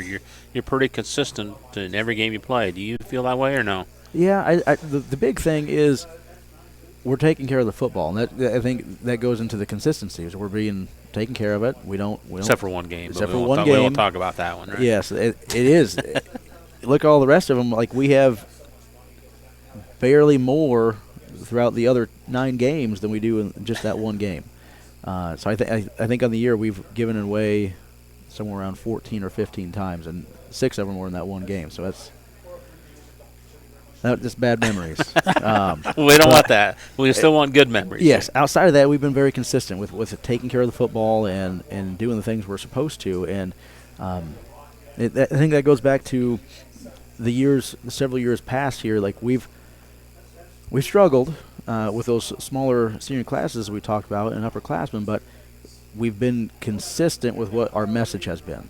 And I think this year, now that we've got the upperclassmen, they understand what they're supposed to do, and they fully grasp what we're wanting out of them, and they're able to finally do it physically. So I think it is about being that consistency, that consistent message about this is what we need to do, this is what we need to take care of, and they understand it. It hasn't been a bunch of different messages from one week to the next. It's been the same one. How's the attitude of your club here going into Friday night? It's good. I mean, it's the first time in 9 years we've won a sectional game. The kids are happy. Is that right? Happy they get to play. Sure. And it's at this time of the year, like every week it's like a gift. Getting closer to November, that's a good thing, right? Yes, it is. So they've been excited. They get to practice this week, and we were on fall break last Thursday and Friday, and then this Monday. And I told them after the game, I said, "Hey, the positive is we get to practice on Monday. Usually it's, hey, you guys, last 9 years it's been, hey, you guys get Monday off, go relax, we'll see you Tuesday. But it's, hey, we get to be in there Monday, getting ready for a game. So it's excitement. It's good times." Well, your other coaching buddies are dropping off after this week, so you're going to be here next week to talk about another win, I hope, right? I sure hope so. All right. What time does that start at? It starts at 7 o'clock on Friday night. 7 o'clock. All right, Mark, appreciate you coming in. Go get him again. Get win number 10 and get for that sectional championship game, all right? All right, well, thank you. All right. Mark Hall from the West Central Trojans, back with more of the Coach's Cage on 3KG, thecage.com right after this. Hi, this is Chuck Clark with the Underwood Insurance Agency, formerly Preferred Insurance Group. Are you tired of being sacked every month with your auto insurance bill? Do you feel you just pay your premium to your agent and never hear from them? We at the Underwood Insurance Agency work with over 10 insurance carriers to get you our best rate and coverage we can, and we pride ourselves on serving our customers like they are our family. We are conveniently located in Remington and Lafayette. We can be reached at underwoodagency.com. Reach out to us to score big savings. Meet you at Arnie's, Rensselaer's go-to pizza and so much more. Pizza, sandwiches, burgers are here. Don't forget about dessert. Wings, cheese sticks, garlic bread too. Arnie's pizza menu has something for everyone. Dine in or carry out in the best pizza in town. Located across from St. Joseph's College in Rensselaer. Call 219-866-9999 and meet you at Arnie's. Pulver Psychological Services offers psychological counseling, consultation, and assessment. Locally owned and operated, Pulver Psych focuses on solutions for the community and serves as support for individuals, families, and organizations. Whether you're in need of personal, family, or success counseling, Pulver Psychological Services can help you reach your life goals, increase work satisfaction, have better relationship compatibility, improve sports performance. Get in touch with Pulver Psychological Services by visiting pulverpsych.com.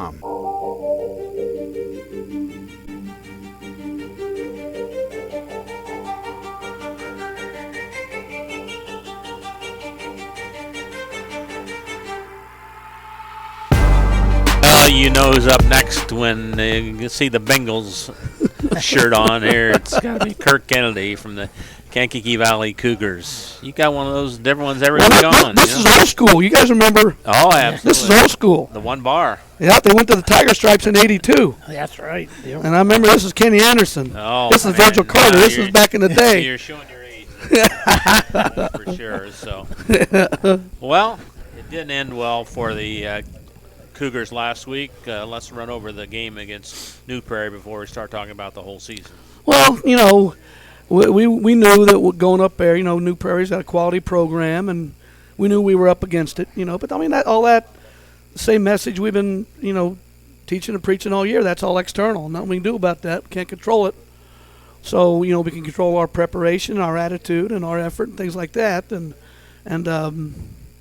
so, you know, we go up there and you know, we started good, didn't it? We had a good week of practice. You know, the attitudes, you know, seemed, you know, on par with what we needed, and we got a good week of practice out of them. And then we go up there and we return the opening kickoff for a touchdown.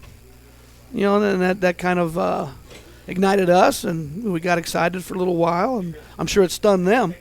And we maintained the lead for at least half the first quarter.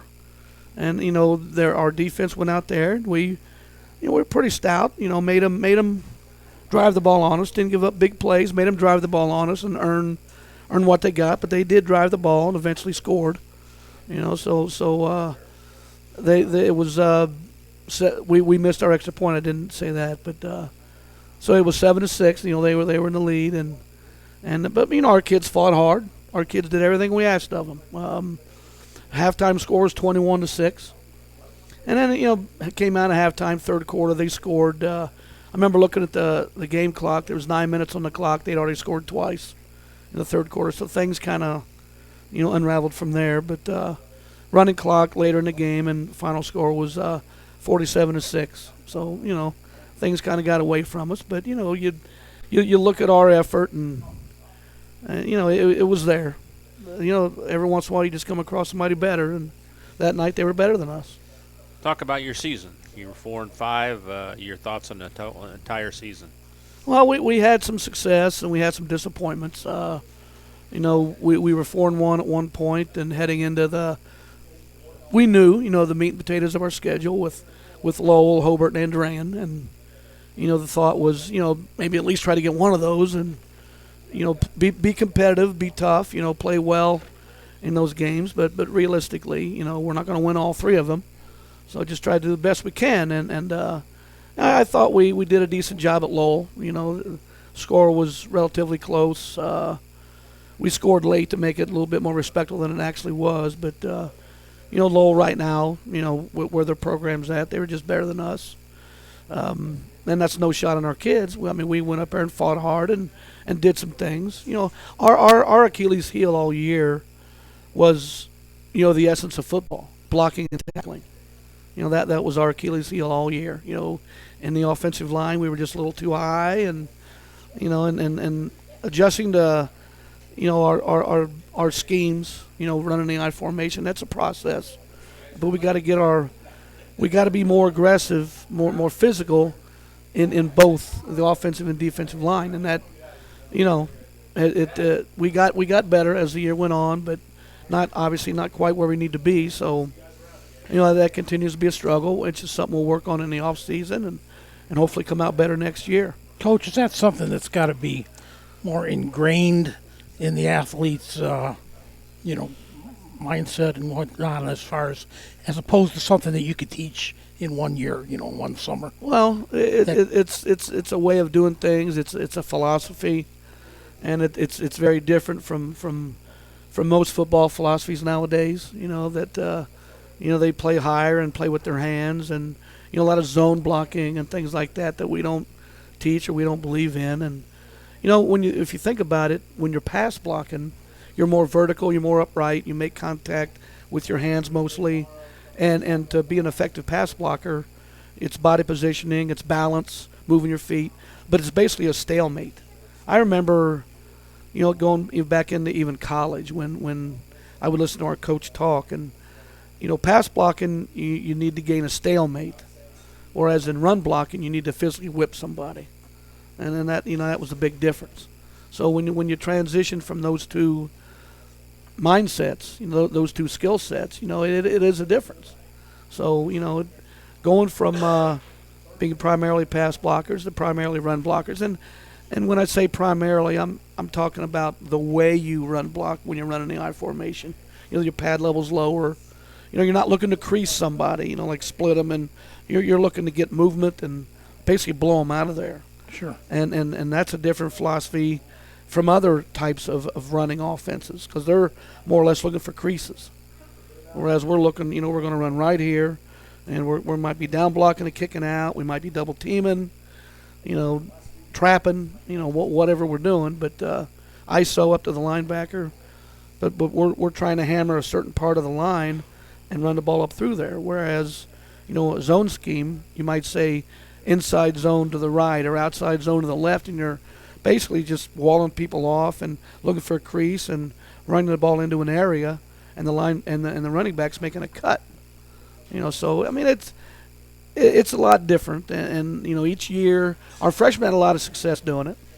Each year you get into the installation of what we're doing, it'll get a little easier every year. So we're these seniors, I told them day one, it's rough to be a senior the year of a coaching change, because you're the one that has to absorb all the changes, everything being new and different, while maintaining, the right attitude and what used to be going on. Now you have to adapt to what's going on now, and all the while you got to, have the right mindset and have the buy-in, and you have to lead. So, there's a lot asked of a senior in the year of a coaching change. I was never... Well, the 1 year in high school we had a coaching change. I was coming in as a freshman, so I had all 4 years with the new coaches. And then when I was in college, I played my freshman season under the previous coach, and then so sophomore on was a new coach. So I've been through coaching changes, but never as a senior. And that we told them that day one that this is going to be tough. But the main thing that we need is buy-in. The proper attitude. We need to improve our practice habits and have just make sure every day we get a little better. And our success is going to be measured really in different ways. How many seniors did you have this year? 14. Usually we give a coach a chance to talk about each one of them, but with so many, can you group them all just together? Well, I can go down pretty quick. I did prepare a roster because I didn't trust myself. I was listening to some other coaches. Well, and I don't want to short anybody because these kids are worth mentioning.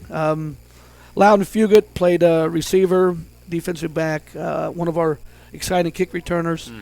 Caleb Deerdorf, defensive leader, safety, a little bit of coming off the edge, pressure situations. Also our tight end, good blocker.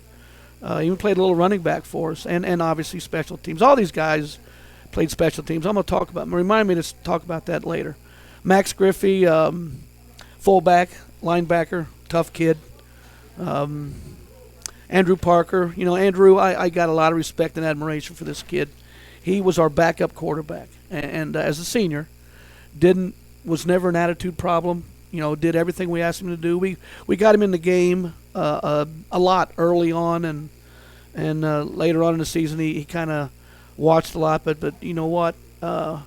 He's a quality athlete and a quality kid, and he's going to be a success in life. I have no doubt about it. But just the way Andrew handled his business this year, I've got a lot of respect for that kid. Logan Parks, he was our running back and linebacker. Had an injury early in the season. And when he came back, he ended up playing defensive end for us and did a good job. We kind of thought that because he had a pre-existing foot injury that he had a screw in there, and we figured if we let him play defense, he can control contact and his movement better than if he's running a football. So, and that I think that worked pretty well. Max Lustig, undersized kid, but not where it matters, right in the heart.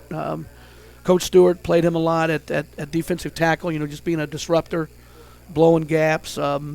He was also a running back for us, aggressive kid. He just kind of tell you how he is. He rides horses in rodeos. So that's all you really need to say about him. Yeah. He's tough kid. Evan Mish. Evan was one of our guards, offensive guards, defensive tackle, also our kicker, toe basher, old school. He could kick off touchbacks, down to the 5, high, end over end. So, the way he kicked off, more often than not, our coverage team got down there, and our goal was to tackle inside the 20. And then we did that, pretty frequently. So, Evan was very valuable for us in a lot of different ways. Caden Vander here was our right tackle. Great kid. All these kids, you talk about, I don't have any kids, but if I had daughters, I'm sure they'd probably be ugly if they looked like me. But, you hear it a lot in coaching that, he's the kind of kid that if you had a daughter, you wouldn't mind if, he dated your daughter. And Sure. all these kids, great kids. Caden Vander here, like I said, was our right tackle. Mirko Dezelich, I've referred to him before as like the lunch pail kid. He was a defensive tackle, more or less our one technique. Sometimes he played in 3 techniques between the guard and the tackle, 1 technique between the center and the guard. It's just basically how you line up your defensive front. Mirko's a pretty tough kid, tough to block, tough to root out of there. He's a good-sized kid. And the thing about Mirko is pretty neat. He's training to be a paramedic and a fireman. So he's cool. He's going to save lives. Absolutely. And he's going to mean something in this world. Jacob Sandlin. Jacob can outrun just about anybody in our team. He plays our left tackle. And he's kind of lean, to be a lineman, but he can outrun about anybody on our team. Wow. He's probably, if not our second fastest, at least our third fastest on the team. And he also, Coach Stewart used him outside linebacker, deep safety, brought him off the edge. He played a lot, very versatile defensively. So a very valuable player, obviously, if you can play him in a lot of different spots. Zach Dotson, another one of our guards. He was the other guard, opposite Evan Mish, and also played defensive end. So Zach was a valuable two-way player for us. Great kid, just very valuable part of our both of our lines. Chase Armstrong, Chase, bigger kid, tall-wise, height-wise, but Chase was our center and played some defensive end. And, he would call a lot of the line blocks, tell everybody what to do. Also our long snapper. Didn't have a bad snap all year. And when as a coach, when you're punting or kicking a field goal or an extra point, and you're not even really concerned about the snap, you got a good one. Sure. And he didn't have a bad snap all year. Good velocity on it. Wasn't just good location, but good velocity. So Chase, you figure played center. And he played center for several years. Long snapper and defensive end. He was a valuable member of the team. Connor Roach, a kid that came out this year, played when he was younger, but hadn't played the last couple of years. Connor was our middle linebacker, and a tough kid. It says on here, 6'1", 190. Good sized kid. Middle linebacker. Making a lot of the calls and playing sideline to sideline. Good tackler. Logan Raymond. Logan was a basketball player that kind of joined us about halfway through the summer, and we were in the weight room one day, and he'd come out and said, "Coach, I'd like to try playing football." And I've heard that before. I was like, "Oh, okay, kid." But he ended up playing a lot, outside linebacker. Again, a very versatile kid that could do different things, and attitude, just best attitude you'll ever see. Just whatever the team needs, whatever the coach wants, he did it. And it was just, just talk about a kid that, like I said, your first contact with him is like one of those situations, but turned out to be better than my wildest dreams as far as, his contribution to the team, special teams player, so... Logan had a lot of. I call him Employee of the Month because I go into the office in the morning, and he's in there. He's a first period, our attendance office. He's an aide in their first period, so I call him Employee of the Month just because he's always in there. But no, these seniors. I asked you to, special teams. Most of these guys, I'm looking to see if most of these guys. I mean, I had Andrew Parker on the front row of our kickoff return team. The kid I talked about. Yep. Backup quarterback. Yep. Our kickoff return team, we didn't need to have a hands team because of the kind of people we had out there. We didn't, and that was a huge advantage. How many kickoffs did you return for touchdown? Three. That's amazing. Three kickoffs and 2 punts. And 2 punts. That's really amazing. And everywhere I've coached and whatever we've accomplished, I don't think we've ever come close to that. That's no kidding. So that just kind of gives you an idea of the way these kids attack, the kicking game. Yeah.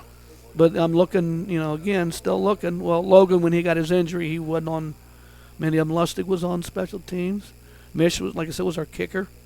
A lot of the linemen stayed in on the PAT, field goal team. Sandlin was on a lot of special teams. He'd run down cover kickoffs with his speed. But my point is, all these seniors, most of them, two-way starters, and the overwhelming majority of them are in the specialty in the kicking game, and we told them all year, and this is the truth. You can watch a football team just on special teams. Just watch their special teams. And you can tell their attitude about football just by watching how they play in the kicking game. Are they hustling? Are they executing? Are they flying around? Are they making tackles? Are they, getting to the return schemes? Are they executing their blocks? How a team plays on special teams tells you a lot about their attitude towards playing football in general. And these guys, they, like I said, they did whatever we asked them, and you can't ask for more than that. And on the back of this page, I've got written down. Remember, we had 14 seniors, right? Right. Well, 9 of them qualify for academic All-State. Wow. That's so, awesome.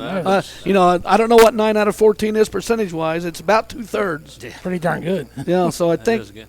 my Waynesville High School math, that's about 67%. So 9 out of 14. But yeah, academic All-State is you got to have above a 3.4 GPA.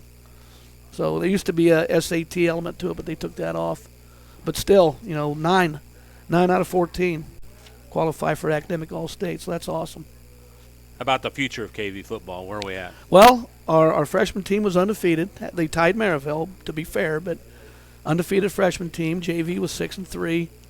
But obviously, there's going to be some holes to fill. You don't lose a senior class like that and not, so we're going to have to hit the ground running next year. But the thing that, we're taking a little break right now. We'll take a couple weeks off. I mean, the kids are kind of in, because I've been in the weight room and there's been kids in there. You've been bulking up, have you? Oh, yeah. I've been getting after it. There you go. You can tell when I'm in there, the 5 and 10 pound plates have been moved around a little bit. I swear the gravity in there, the gravity machine, to me, let's turn it up because everything feels so heavy. But no. My days of, I do a little bit, but to call it a workout would be insulting people that work out. So let's just leave it at that. But, back to the future then? Yeah.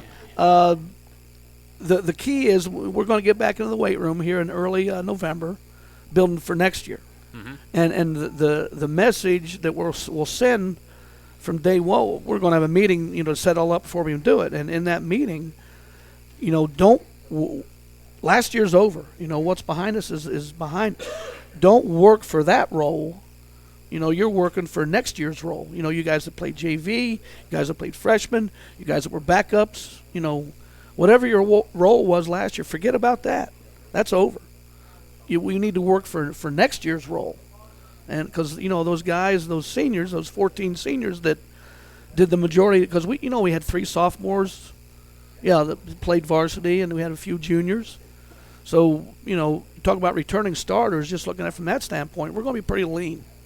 So we're going to have to have a lot of guys, start to get to get that peach fuzz going and grow up a little bit in the off season. And like I say, prepare for your role next year, not your role last year. And we may be pretty young starting out, but that's okay. We'll see what these guys can do and work hard and get out there and turn them loose. Is there any such thing as a strength and conditioning coach? You're at KV. Well, somebody runs that part of your program. There's coaches that go in and supervise the weight room. Coaches, when they have their programs in there, they're in there. But as far as a dedicated strength and conditioning coach, no. So I guess as far as football is concerned, you're looking at him. Now, I will say this. We do have, the APC, the Advanced Physical Conditioning. We do have APC classes during the day. And, the guy that runs that, Derek Hartwig, he's awesome. First of all, he looks like a human fire plug. He walks around like this, so he's got all the muscles. Cause so he doesn't just, talk the talk. He walks the walk. Right. Very, very, he's a great lifter, very strong, in great shape, and a young guy. So he can get in there and rub elbows with him, get him going, and so he does a great job in those APC classes. And a lot of our kids are in those classes, so they get strength training during the day. And the fact that we encourage multi-sport athletes, we got some kids going to play basketball. We got some kids that are going to wrestle. And that's great because they're competing. Sure. And nothing takes the place of competition. Most of your professional athletes or even college athletes that you see on TV, they were at least 2 sport, if not 3 sport athletes in high school because they were the best athletes in the school. So for me to sit there and say, hey, we want you in the weight room. Well, I mean, that might benefit football, but be awful selfish of me. So we encourage our guys to be multi-sport athletes, whether they play basketball, wrestle in the winter, and spring. You got track, you got baseball, you got all that. But the thing about it is within all that, you still have to be an athlete. And an athlete means preparing yourself to be a better athlete. Because, you can work on sport-specific skills, and you can also work to be a better athlete, that's where the weight room comes in and athletic training and things like that, like, agility work and conditioning and things. So you kind of have to do both, sports-specific skills, which for us, there's nothing football-specific we do until we step on the football field. All of our strength training, all of our athletic development, all of our conditioning, all that will make any athlete better at whatever sport they're going to play. Because the first thing we do is we develop athletes. And that'll be the long-term, goal of what we're doing. Because, KV, we kind of hit the ground running in the summer. But we didn't have, they were in there working, throughout the winter and spring and all that. With other people in charge. And there wasn't really anybody steering the ship at that time. So, sometimes some of the kids take advantage of that situation. But this year, we're going to get a full off season out of them, and our coaches are going to be involved in that, and it's going to be full steam ahead. So, things are looking bright for the program, and there's nowhere to go but up. Kirk, before we let you go, I just like to give the coaches, last time we talked to them, a little chance to say thank you to several people that you have helped the KV program, so take it away. Well, I'd appreciate that opportunity. Also on this paper, I've got the coaches. The way I'll just say, I don't like saying I, but I guess I'm the one that organizes the program, so I'll say I. But I've always been a delegator.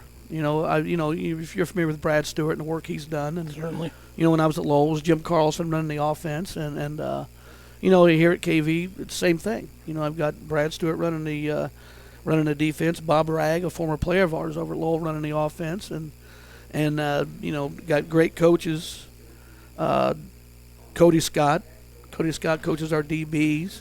Ryan Armstrong coaches our running backs. Justin Fuquay coaches our quarterbacks. Mark Deerdorf, our defensive line.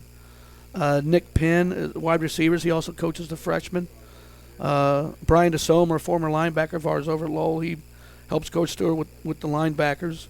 Jake Voico is another line coach for us, but he helps at the freshman level also. And I didn't mention this, but Justin Fuquay and Mark Deerdorf coach the JV as well as their varsity duty. So, everybody has a varsity position that they coach. And then within that, like I said, Coach Fuquay and Coach Deerdorf coach the JV, and then Coach Penn and Coach Voico, coach the freshmen. And then we have a volunteer assistant, Milan Dezelich, Mirko's older brother, that has helped with the kickers some. But, all these guys do a great job. I'm just a benefactor of their work, the dedication. First of all, when I went to hiring a staff, because I don't know these people. I'm going back to last spring. Right. I don't know. So, John Gray, the AD there, we sat down, and he, gave me some good advice about certain people. And because, first of all, I'm looking for, great human beings, great men, men that are leaders. And it'll be a positive influence on our players and, great coaches and people that will be involved and dedicated to the program, just like anybody would have. So, but these guys, and a concern maybe early was the blending of Lowell and KV people. But that, again, going back to the character of these gentlemen, that happened seamlessly. So I could tell the first night we were together at our first meeting, it wasn't very professional, a lot of laughing and stuff like that. So I knew that we were going to be all right. That we know when it's time to work, and we know when it's time to have some fun. And these guys are great at that. And I'm just the benefactor of their work. But again, thanking people. Start at the top with our superintendent, Mr. Street. He made me feel welcome from day one. He's has an athletic background himself, and he wants to win. He wants to win. But he wants to win in everything. The band just went to Florida. The academics, at KV, and just every aspect of the school. He wants to be the best, and any superintendent should be that way. Sure. So his assistant, Mike Spagna, he was the principal when I was hired, but he went up to assistant superintendent. He's a great guy. I've gotten to know him well. He's very Mr. Street and Mr. Spagna are very supportive of what we're doing. And the principal there, Ryan Myers, he's a former player, a former athlete at KV. He's obviously, these guys are invested in the town and in the school. They're all, well, Mr. Street's from somewhere else, and Mr. Spagna I think is from Portage, but they bleed red. Everybody bleeds red, but they're KV people, and they just want what's best. And I feel very supported, from the administration there. And obviously I've already mentioned John Gray and Billy Mueller, assistant AD. The faculty that I've gotten to know so far have been very supportive, very welcoming to an outsider coming into town. And because there's always that concern, how's an outsider going to be treated, especially an outsider who was the enemy a few years ago, a few miles to the west. But just a lot of great people over there and at KV, and a lot of great kids, and we're just going to keep working hard and keep moving forward. Well, Kirk, we sure enjoyed you coming down and talking a little KV football with you each week. We appreciate you making the effort to come down here. We love doing the KV games on 3KG. I hope everybody enjoyed them. We enjoyed you, and welcome you back to the area, and have a good off season. We'll see you next year. Okay? Well, I appreciate your positive words, and I tell you what, hopefully next year we're a little bit more exciting to cover. How's that? All right. Kirk Kennedy, the Kankakee Valley Cougars, back Thank with you. more Thank you, Coach. of the Coach's Cage on 3KGthecage.com right after this. In agriculture, preparation is important. Dedication is you deciding what to plant and then asking what it will take for a good crop. how much work will it take to produce the final crop? In sports, preparation is vital in becoming the best you can be. Dedication is a will of achievements for a winning desire. Corbett Farms encourages everyone to do their best by having a winning spirit, attitude, and achievement. Your positivity will make a difference. Corbett Farms is proud to sponsor high school sports. Indiana Farm Bureau insurance agent Joe Goodman has been serving the Jasper County and surrounding area since 2009. Being involved in the area, Joe Goodman has kept his interest in making sure he provides the best insurance for his clients. Whether you need life, car, home, business, farm and crops, or even renter's insurance, Agent Joe Goodman will keep searching for the best policy for your valued investments. Call Indiana Farm Bureau Insurance Agent Joe Goodman at 219-866-4694 or stop in at 2570 North McKinley Avenue in Rensselaer. After a hard day's work or play, it's time for some relaxation, and there's no better place than Unwind on Front Street in Rensselaer. For massage therapy, facials, spray tanning, yoga classes, and wellness, stop by Unwind. They also offer student athletes 30-minute massages for $25. Alina would like to thank Unwind's loyal customers for their patronage since 2016. To make an appointment, call Unwind at 219-869-0290.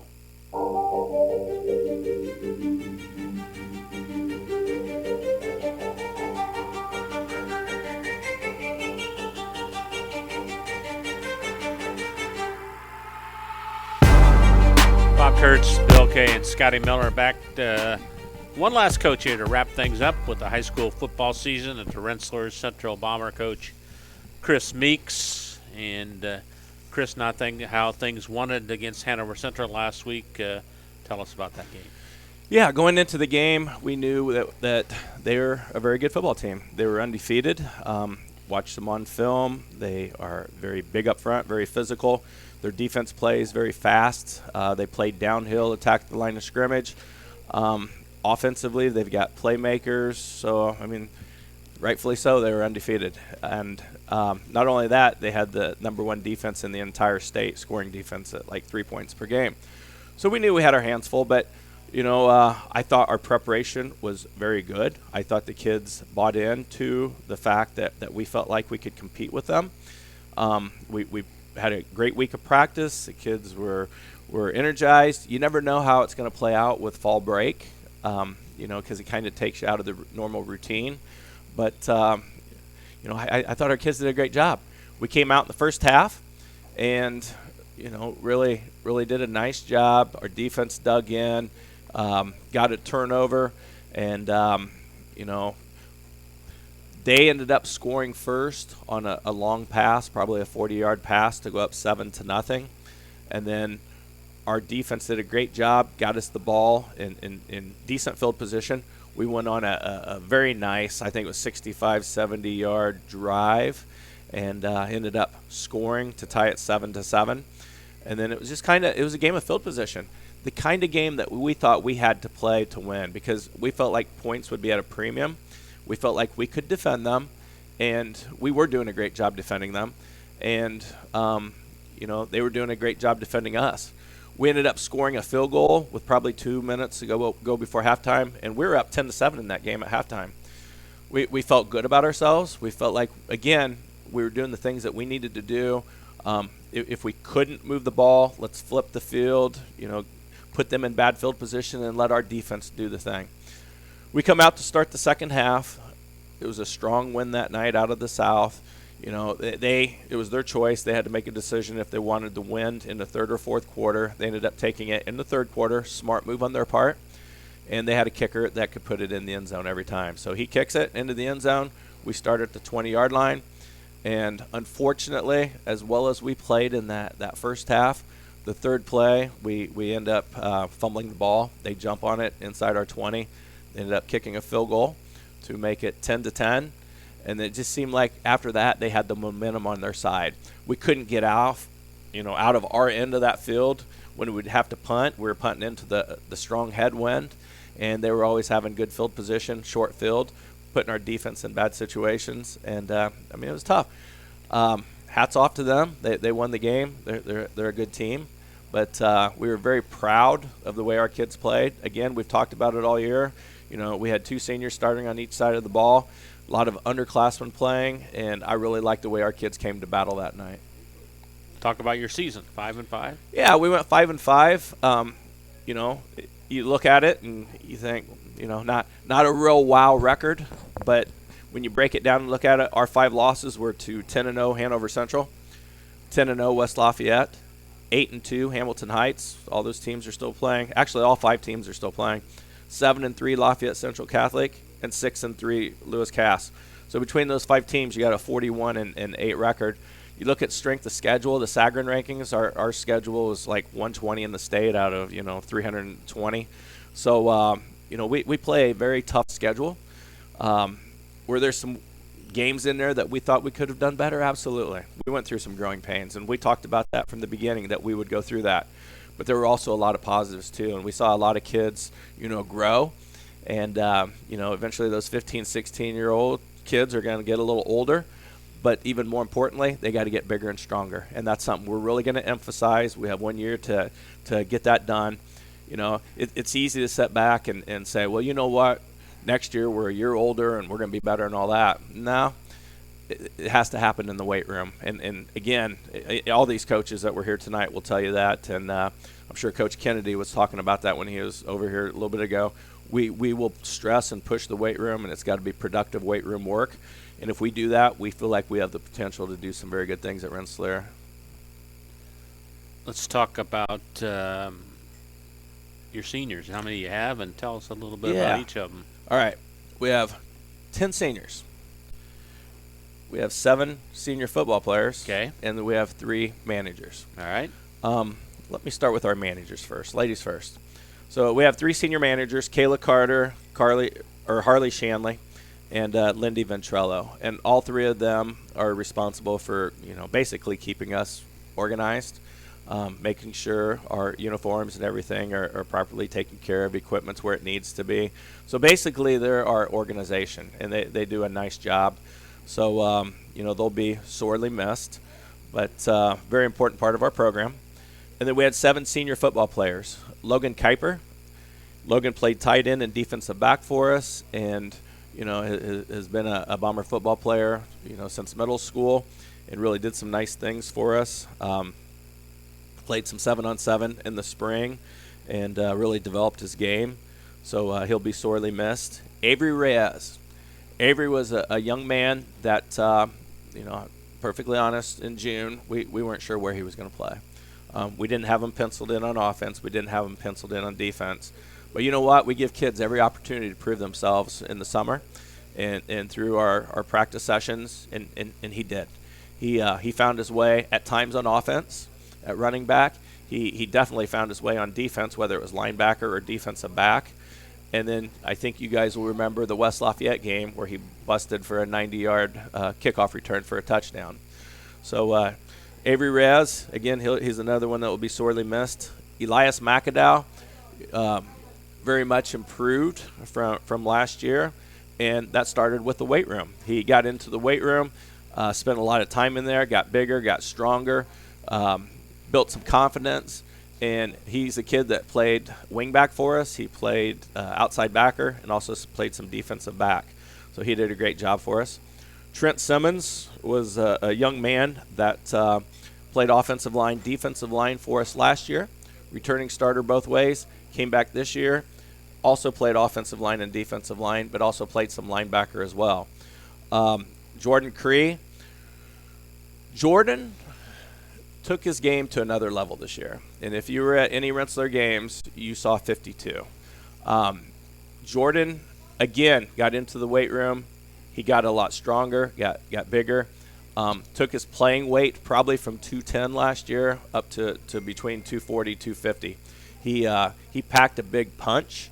He was to me, it seemed like he he brought a lot more energy to his game. He was chasing plays. He was attacking the line of scrimmage. More times than not, he was living in the other team's backfield. And wasn't he All-State even last year? He was All-State last year, junior All-State, and preseason All-State this year. And I see some accolades coming his way. He's a young man that we will push hard for the North-South All-Star team.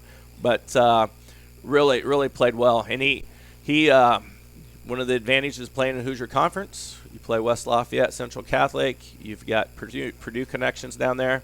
And Purdue, he caught Purdue's eye, and they actually had him at the Nebraska game. So they're actively recruiting him right now as well, among other schools. So look for him to be playing a lot on Saturday somewhere. Kane Robinson. Kane is an interesting young man. He always had a positive attitude. I don't know about you guys, but sometimes I get up on the wrong side of the bed. I never saw that out of Kane. Always positive. Did a great job leading our kids. Didn't necessarily start a whole lot. He did a few games for us, but he was a utility player. He's a kid that we could plug in at offensive guard, offensive tackle, center. He's a kid that we could play defensive tackle, defensive end. But really did a nice job and did a good job working with the young kids as well. And then our kicker, Carter Drone. Carter's a young man that came from the soccer program his sophomore year. Asked me if he could play football. Absolutely. And, made a decision last year that he wanted to be our kicker. Last 2 years, I went to the soccer team, and they were gracious enough to let us borrow a kicker. And Carter said he'd take care of it this year, and he did. Did a nice job of spotting the ball where we need to. One of the things with our kickoff coverage is we don't have a lot of big guys, and it's easy to knock us, off our track. So sometimes we give up some big kickoff returns. So we have to do a good job of spotting the ball. And, for the most part, he did a nice job of that. I was thrilled in that last game we played, sectional game, that he got an opportunity to kick a field goal. And he blasted that thing right through there and put us on top 10-7 at the half. So Carter had a nice year for us. So these are 10 seniors that will be sorely missed, always will be part of our program. And, we are very proud of these guys and girls, what they achieved and what they'll achieve in the future. Future of Bomber football here? What do we think next I think year? it looks bright. You look at our numbers. The sectional game, we had 26 kids dressed. And you think, oh, man. But there was a field trip, too. So we were missing kids that were in Washington, D.C. on a field trip. But the kids that we have are players. And these are kids that want to play. And they work hard. And they love Bomber football. And those are the type of kids we want in our program. And our 8th grade group finished, I think they were 6-3. And I think there's 16 kids that, if we can get the vast majority of them. Our JV team went 6-3 as well, playing a very tough schedule, beating the likes of Hobart and some schools in the Hoosier. And then I was going to say our 7th grade team, they didn't have a real successful season, but there was a lot of 6th graders playing on the 7th grade team. So, you could tell there's a lot of talent there. So we think there's a lot of talent in our program. We got kids that love the game. And what do you want the middle school to accomplish? Just play for the love of the game. Mm-hmm. Yeah, don't worry so much about wins and losses, but and here I'm talking about wins and losses right now, but no, just get out there and play and have fun and learn the game and learn to to work well with each other, be great teammates, and find a position or two that you really want to achieve great things at, and maybe go to some camps and work to be the best at that position. And, if we get a lot of those kids doing that, all of a sudden we have good teams. Yep. What does the Bomber football team do from this point on until the start of the regular season next year? Well, we have always been big proponents of kids playing other sports. So we will encourage our kids to play other sports, and we will be you'll see me at basketball games and you run the music, don't you? I do run the music. Yeah. That's why it's so good. Well, I appreciate that. But no, we encourage them and we so if they're in another sport, we let them do their thing. But regardless of the sport, though, whether it's swimming or basketball or track and field or tennis or whatever, got to be in the weight room, got to lift. And, I think there needs to be more of an emphasis on that at our high school. It used to be very heavy, and for whatever reason, it seems like we've kind of went away from it a little bit. And we need to get back to that. We need our kids in the weight room grinding, pushing each other, sweating together as a team. And when you look back at successful Bomber teams, that's one of the big ingredients for us being successful, And again, Coach Bervin used to say it all the time, strength builds confidence. The stronger you get, the more confident you get.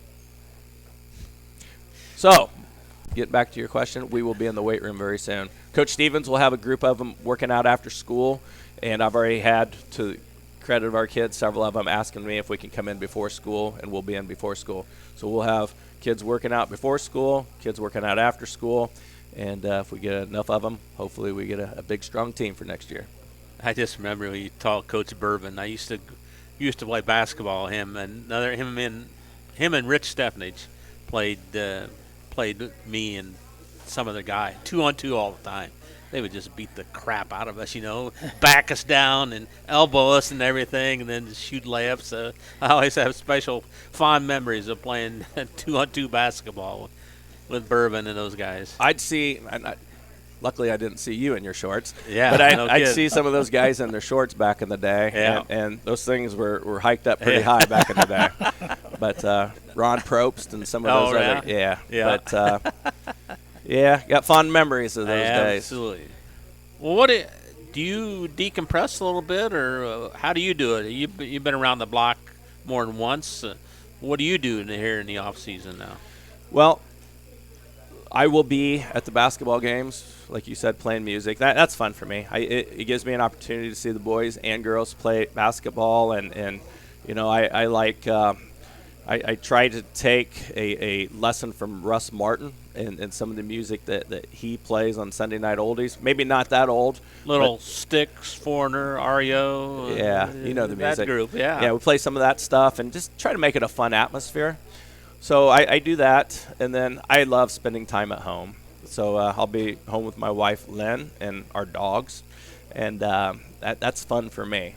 And we have a trophy business, so working on trophies and stuff like that. But, but I will also be thinking a whole lot about next year and the possibilities. And, again, we're very optimistic. We have a lot of kids coming back, but we just can't be complacent. I mean, there's work to do, and so we're going to be going to some clinics, and us coaches will be working with the kids, getting stronger. But, we're going to be trying to enhance our game and hopefully take this thing to another level when we're very capable of doing that next year. Do you consider yourself as still a student of the game?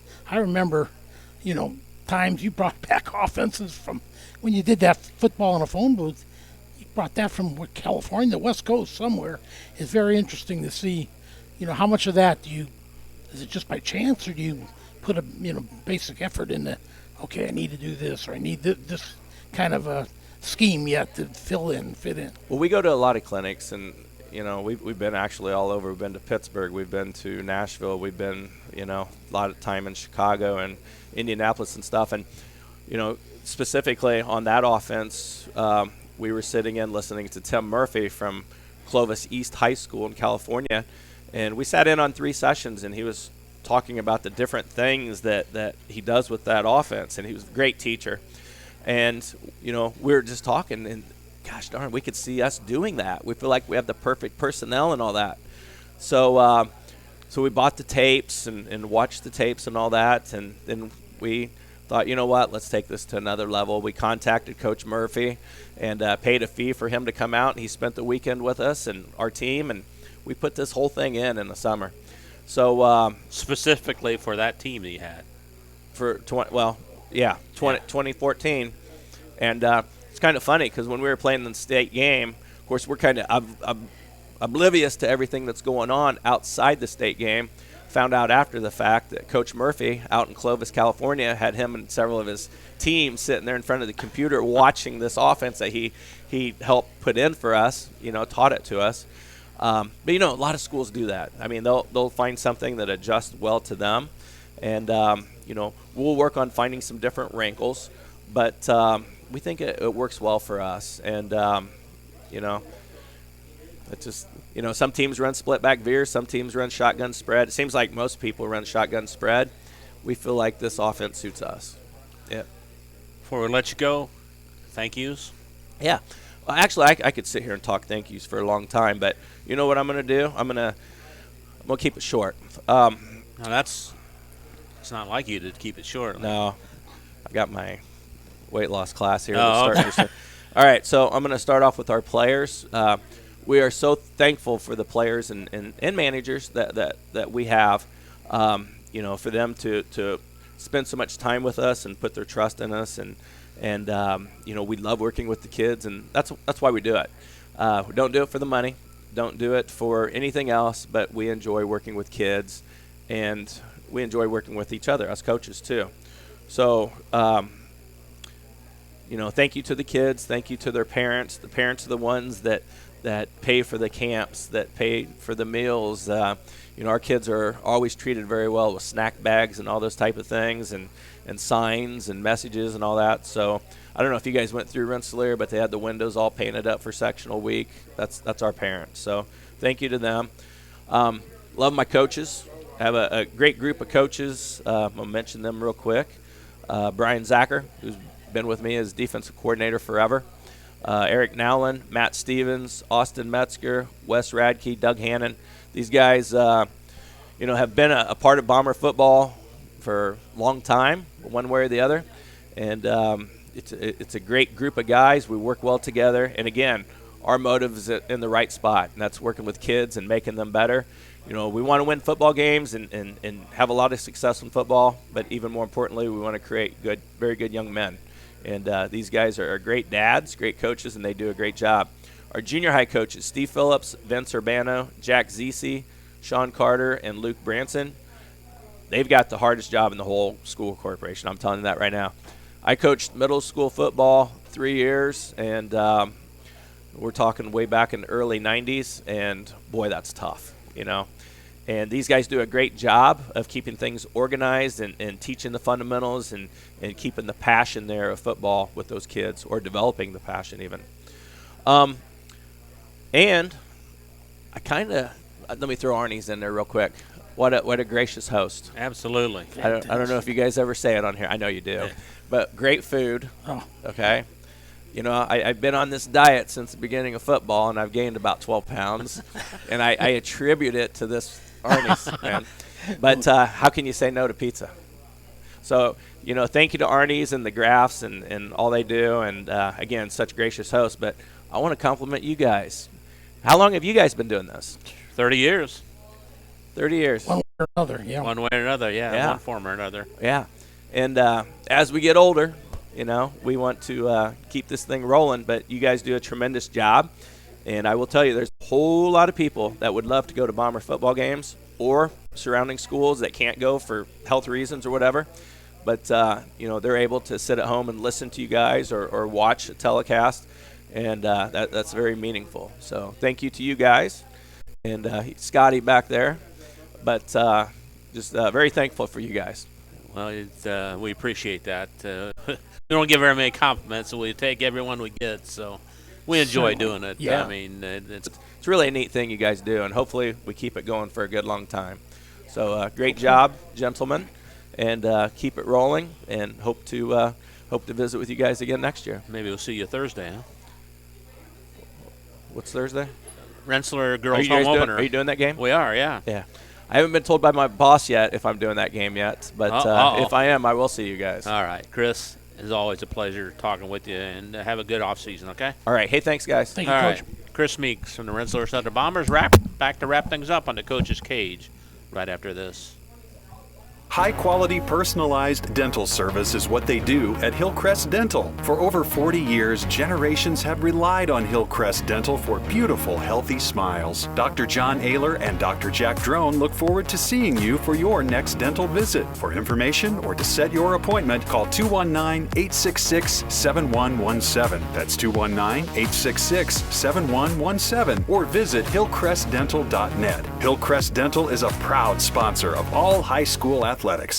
Pulver's Psychological Services offers psychological counseling, consultation, and assessment. Locally owned and operated, Pulver Psych focuses on solutions for the community and serves as support for individuals, families, and organizations. Whether you're in need of personal, family, or success counseling, Pulver Psychological Services can help you reach your life goals. Increase work satisfaction, have better relationship compatibility, improve sports performance. Get in touch with Pulver Psychological Services by visiting pulverpsych.com.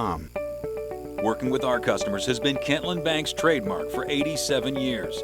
We're dedicated to making your visit a lasting one, and helping you achieve your goals is our #1 priority.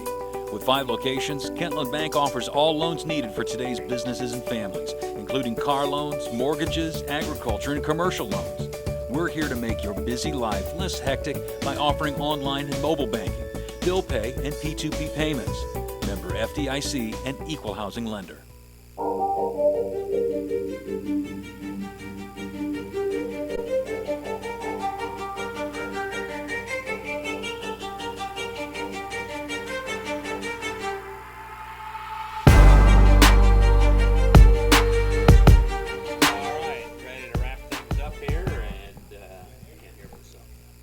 I'll go to this headset. There we go. All right.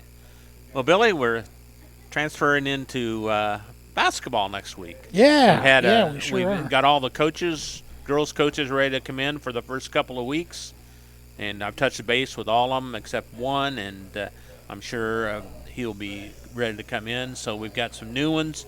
North Newton's got a new coach. South Newton's got a new coach. I think those are the 2 new coaches in the area. You know, we have to deal with Radke, but I guess you got to give and take a little bit. There you go. So I'm sure he'll be his ornery He'll self keep us next guessing. week. Yes, he will. But we're going into next week, so we'll look forward to that. And our game next week, our season opener, will be Thursday night, and there's been a change in that already. So mark down on your little schedule there. It's a varsity-only game.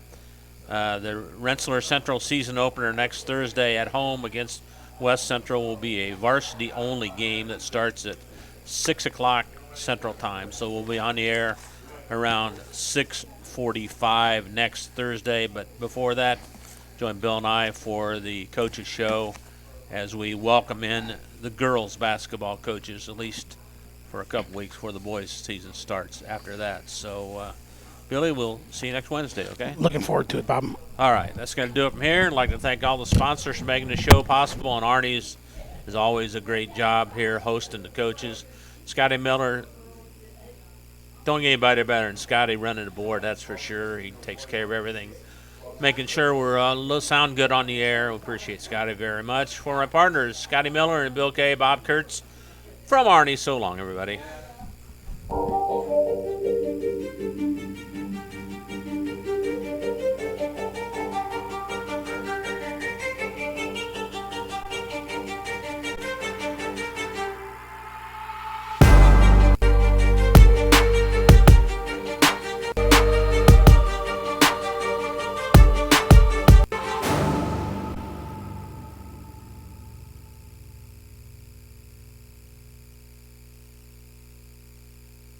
The proceeding was a presentation of 3KG Community Broadcasting.